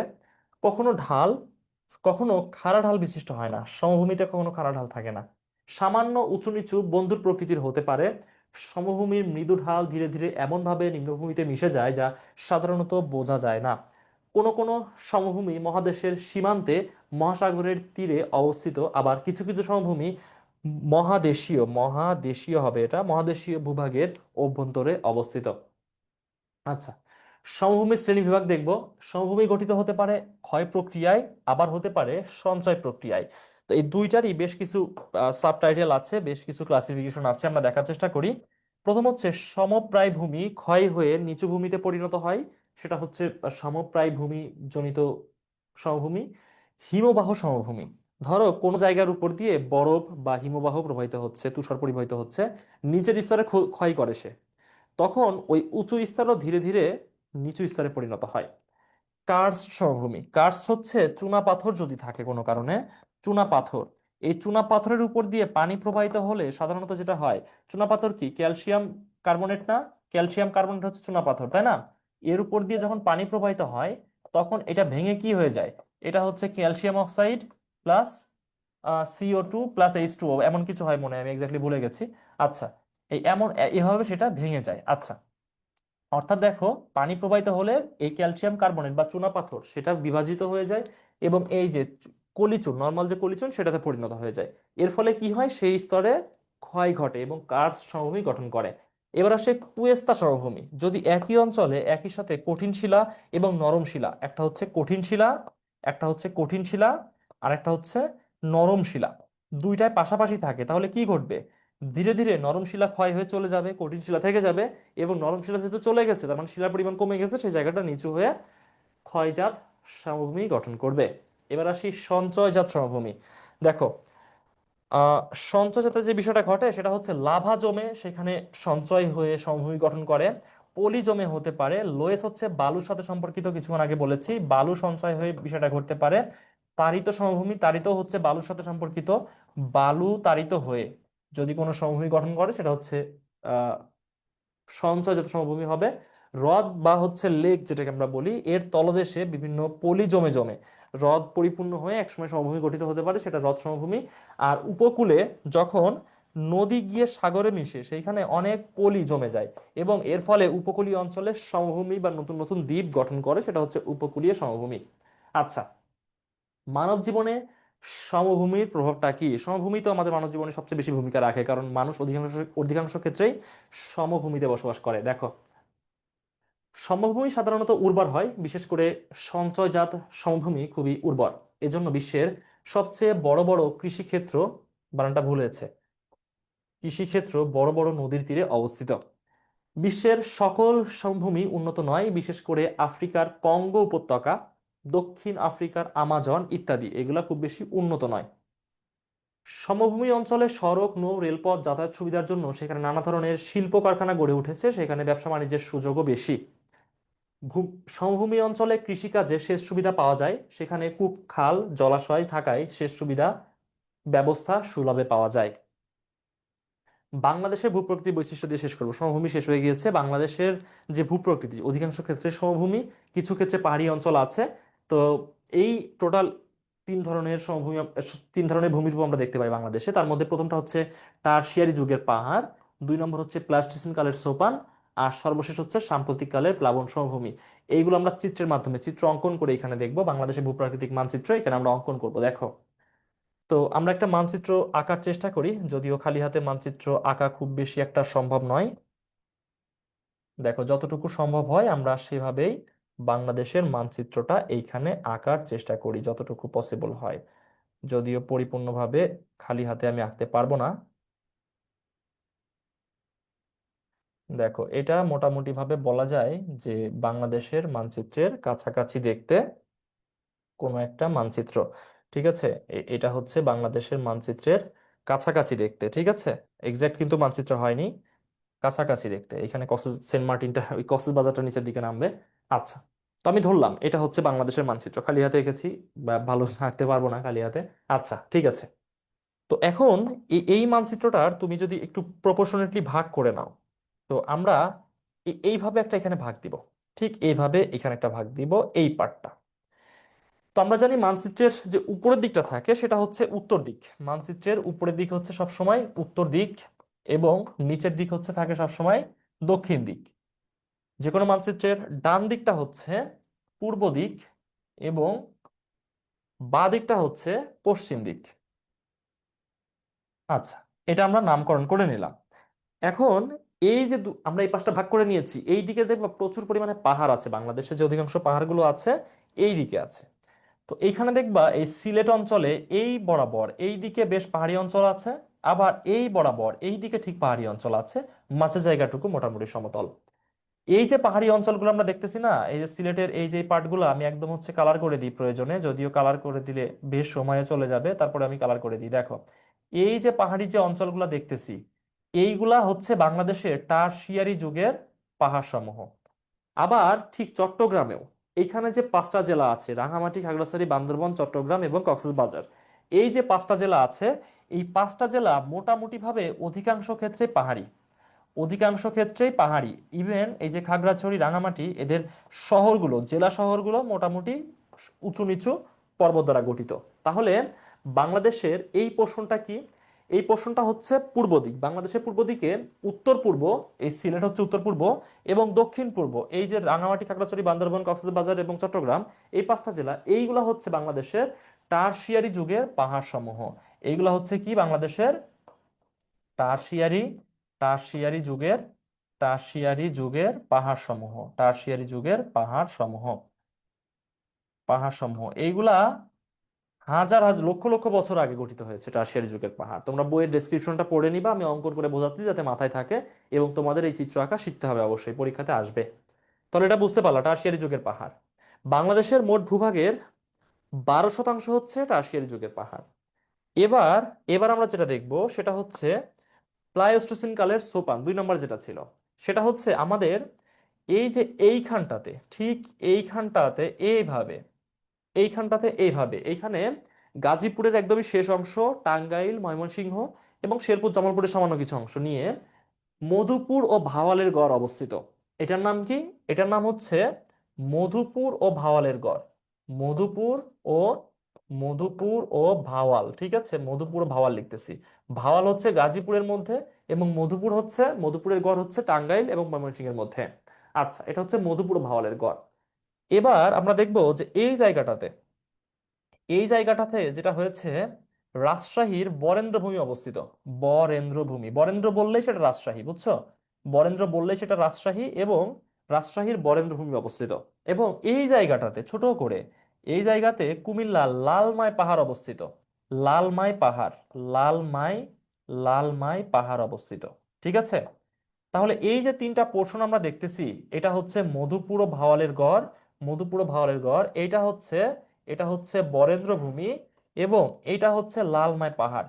এই তিনটা একসাথে হচ্ছে এই যে ইয়েলো পোর্শন আমরা যেটা রেখেছি না, ইয়েলো কালার দিয়ে আমরা এখানে যেটা করেছি, সেটা হচ্ছে প্লাস্টোসিন কালের সোপান সমূহ। প্লাইস্টোসিন, প্লাইস্টোসিন কালের সোপান, ঠিক আছে, এটা ইয়েলো কালার। প্লাস্টোসিন কালের সোপান সমূহ। তাহলে এটা হচ্ছে আমাদের যে মোট ভূভাগ বাংলাদেশের তার 8%। ওইখানে গেল 12%, এটাতে যাচ্ছে 8%, তাহলে বাকি থাকতেছে 80%। এই যে ফাঁকা যে জায়গাগুলো আছে বাংলাদেশে দেখতেছো, আর সবগুলাই হচ্ছে সাম্প্রতিককালে প্লাবন সমভূমি, যেটা হচ্ছে আমাদের মোট ভূভাগের 80% গঠন করে। এটা হচ্ছে 12% আমাদের মোট ভূভাগের। তারপর এই যে ইয়েলো কালার দিয়ে যেটা আমরা করলাম, এটা হচ্ছে আমাদের মোট ভূভাগের 8%। এবং বাকি যতটুকু আছে বাকিটুকু আমি গ্রিন কালার দিয়ে দিই। বাকি যে গ্রিন পোর্শনটুকু আছে আমি ধরলাম যে এভাবে এভাবে এভাবে গ্রিন পোর্শন যা কিছু আছে সেটা হচ্ছে সাম্প্রতিককালের প্লাবন সমভূমি। সাম্প্রতিককালের প্লাবন প্লাবন সমভূমি, ঠিক আছে। প্লাবন সমভূমি, যেটা সাম্প্রতিককালে প্রায় 25,000 বছরের কম সময়ের মধ্যে বিভিন্ন নদীর, বাংলাদেশের মধ্য দিয়ে যে নদীগুলো প্রবাহিত হয়েছে তার পলিমাটি জমে জমে গঠিত হয়েছে। এটাই হচ্ছে 80% ভূমি গঠন করে। এবং এই সাম্প্রতিককালে প্লাবন সমভূমি হচ্ছে মূলত বদ্বীপ বা ডেল্টা। এটাই এই কারণে বাংলাদেশকে বদ্বীপ বলা হয়, এবং এটা পৃথিবীর সবচেয়ে বড় বদ্বীপ বা ডেল্টা। কি বুঝতে পারছো তাহলে বাংলাদেশের ভূপ্রাকৃতিক মানচিত্রটা আসলে কেমন? এই প্রত্যেকটার ব্যাখ্যা তোমরা একটু দেখবা, টেক্সট বই অবশ্যই আছে, ব্যাখ্যা এখানে লেখা নাই। টারশিয়ারি যুগে দুইটা পার্ট, একটা হচ্ছে উত্তর পূর্ব আর একটা হচ্ছে দক্ষিণ পূর্বের পাহাড়, দুইটা ভাগে এক্সপ্লেন করবা, একটা সিলেটের পাহাড়গুলো আর একটা হচ্ছে এই কক্সবাজার এই চট্টগ্রামের পাহাড়গুলা। আর প্লাস্টোসিন কালের পাহাড়গুলো হচ্ছে তিনটা শ্রেণীতে ভাগ: মধুপুর, ভাওয়ালের গড়, বরেন্দ্র ভূমি এবং লালমাই পাহাড়। আর বাকিগুলো সাম্প্রতিককালে প্লাবন সমভূমি। এটাই। আচ্ছা, আজকে এমসিকিউ পড়াবো না, আমরা হচ্ছে এভাবেই যাব। এমসিকিউ পড়ানো হচ্ছে এভাবে, গেলে তোমাদের প্রিপারেশনটা আরো সুন্দর হবে, বুঝছো? এমসিকিউ না পড়িয়ে এভাবে গেলে তোমাদের প্রিপারেশনটা আরো বেশি সুন্দর হবে ডেসক্রিপটিভ পড়ালে, কারণ এমসিকিউ তোমরা খুব সহজে এখন সলভ করতে পারবা। তো এই যে যা কিছু পড়ানো হলো এগুলা তুমি যদি পড়ো, বইয়ের সাথে একটু মিলিয়ে মিলিয়ে পড়ো, দেখবা এই চ্যাপ্টার নিয়ে আর কোনো সমস্যা থাকবে না। এবং তোমাদেরকে বলি যে এই চ্যাপ্টার থেকে অ্যাটলিস্ট একটা সিকিউ তোমরা পাবেই জিওগ্রাফিতে, এবং অ্যাটলিস্ট 3টা এমসিকিউ পাবেই এইচএসসি পরীক্ষাতে। এবং তোমাদেরকে বলি, দেখো এইচএসসি পরীক্ষাতে জিওগ্রাফিতে সবচেয়ে বেশি মার্ক ওঠানো যায়। এর কারণ হচ্ছে এখানে 25 মার্ক তোমার প্র্যাকটিক্যাল থাকবে, তার মানে তুমি 25 মার্ক একদম ধরা থাকতেছে, 1 মার্ক কম দেয় না টিচাররা। তার মানে তোমার বাকি 75 মার্ক দুইটা পেপারে 150 মার্কের আনসার করতে হবে। তো নর্মালি তোমার একটা পরীক্ষাতে, ধরো বাংলা পরীক্ষা বা অন্য কোনো পরীক্ষাতে, সৃজনশীল লেখার জন্য সময় দেয় 2 ঘন্টা 30 মিনিট, 7টা সৃজনশীল লিখতে হয়। আর জিওগ্রাফিতে তোমাকে লিখতে হবে 5টা সৃজনশীল, টাইম হচ্ছে 2 ঘন্টা 35 মিনিট, সময় 5 মিনিট বেশি, লেখা 2টা সৃজনশীল কম। তার মানে কি এইখানে তোমার বেশি লেখার সুযোগ আছে, অনেক এক্সপ্লেন করা যায়, পয়েন্ট আকারে লেখা যায়, চিত্র এঁকে এঁকে বোঝানো যায়। জিওগ্রাফিতে বেশি মার্কস পাইতে গেলে যেইখানে চিত্র দেওয়ার সুযোগ আছে সেইখানে চিত্র দিবা, যেখানে চার্ট দেওয়ার সুযোগ আছে চার্ট দিবা, যেখানে পয়েন্ট করে করে লেখার সুযোগ আছে পয়েন্ট করে লিখবা, যেখানে বক্স করে পার্থক্য দুই দিকে দেখিয়ে লেখার সুযোগ আছে সেভাবে লিখবা। যেমন এইখানে যে বিভিন্ন ধরনের পর্বত আছে না, এই পর্বতগুলোর মধ্যে পার্থক্য তোমাকে জানতে চাইবে, তখন তুমি যেটা করবা, এই যে দেখো এইখানে যে পার্থক্যগুলো লেখা ছিল, এইখানে যে পার্থক্যগুলো লেখা ছিল, বৈশিষ্ট্যগুলো লেখা ছিল, ধরো এটা হচ্ছে লেখনিতের বৈশিষ্ট্য, এটা হচ্ছে চ্যুতিস্তূপের বৈশিষ্ট্য, এই দুইটা বৈশিষ্ট্য পাশাপাশি লিখে দিলে তো পার্থক্য হয়ে যাচ্ছে, তাই না? এগুলো চার্ট করে করে যে লেখা যায় সেভাবে লিখবা। মানে যতভাবে সৌন্দর্য বাড়ানো যায় এই জিওগ্রাফি পরীক্ষাতে করা যায়, কারণ এখানে চিত্র দেওয়া যায়, চার্ট দেওয়া যায়, সময় পাওয়া যায়, বুলেট পয়েন্ট ব্যবহার করে লেখা যায়, বক্স টেনে লেখা যায়, অনেক কিছু। আর 25টা যে এমসিকিউ আসে, যার প্রিপারেশন খুব ভালো থাকে সে 25টায় পারে, সে 25টায় পারবে। যার প্রিপারেশন ভালো থাকবে জিওগ্রাফিতে তার 25টায় হবে, কারণ এখানে কনফিউজিং কিছু নাই। ধরো বাংলাতে কনফিউশন থাকতে পারে তোমার, যে এই লাইন দ্বারা কি বোঝানো হয়েছে, তো এটা নিয়ে তুমি একরকম বুঝতেছো, যিনি কোশ্চেন করেছেন তিনি আরেক রকম বুঝতেছেন, ভুল হইতে পারে। বাট জিওগ্রাফিতে এমন কিছু হবে নাকি, তোমাকে বলবে যে টারশিয়ারি যুগের প্লাস্টোসিকালের সোপান সমূহকে কয়টি শ্রেণীতে ভাগ করা হয়, তো মধুপালের কর, লালমাই পাহাড়, বরেন্দ্রভূমি 3 ভাগে। এখানে তিনিও যা বুঝেন তুমিও তাই বুঝো, মানে কোনোভাবে তোমাকে বিপদে ফেলা যাবে না তুমি যদি ঠিক মতো পড়ে যাইতে পারো। তার মানে এখানে এমসিকিউতে 25-এ 25 পাওয়া সম্ভব। আমি ধরলাম তোমার একটা ভুল গেল বা দুইটা ভুল গেল ম্যাক্স, তার মানে 23 অ্যাটলিস্ট থাকবে, তোমার নেগেটিভ মার্ক তো নাই। তো 23 আর প্র্যাকটিক্যালে 25, 48, মানে এই 50-এর মধ্যে তোমার 48 থাকতেছে। এবার তুমি সিকিউতে আসো, সিকিউ ভালো লিখলে 45 পায় না কে? যারা ভালো সিকিউ লিখে তারা 45 এমনিতেই পায়। আর যারা আরো ভালো লিখে, লেখাটাকে সুন্দর একটু বিভিন্ন কালার দিয়ে ডিজাইন টিজাইন করে লেখে, তাদের মার্ক আরো বেশি। তার মানে যদি 45ও পাও তাহলে 48, 45, 93। আর যদি আরেকটু সুন্দর সুন্দর করতে পারো তাহলে আরো বেশি, 96, 97, 98 এভাবে পাবা। তো এই কারণে এখানে প্রচুর ভালো মার্কস পাওয়া যাবে। আশা করি তোমরা ভালো মার্কসের জন্য লেখাপড়া করবে। তোমাদেরকে অসংখ্য ধন্যবাদ পুরো ক্লাস করার জন্য। যারা এফআরসিতে এখনো ভর্তি হও নাই, এফআরসিতে ভর্তি হয়ে যাও। ইনশাল্লাহ আমাদের সাথে তোমাদের এইচএসসি পরীক্ষার যে প্রিপারেশন, সেটা অসাধারণ হবে, এটা তোমরা বিশ্বাস করতে পারো। আমাদের প্রিভিয়াস ব্যাচে যারা ভর্তি ছিল, তোমাদের কেউ যদি পরিচিত হয়ে থাকেন, তাদেরকে জিজ্ঞাসা করতে পারো আমাদের পড়ানোর মান সম্পর্কে, তারা অবশ্যই তোমাদেরকে জানাবে। ধন্যবাদ তোমাদেরকে। পেইড ব্যাচে তোমাদের ক্লাসের জন্য অপেক্ষা করছি। তোমাদের সাথে পেইড ব্যাচে ইনশাল্লাহ দেখা হবে। আসসালামু আলাইকুম।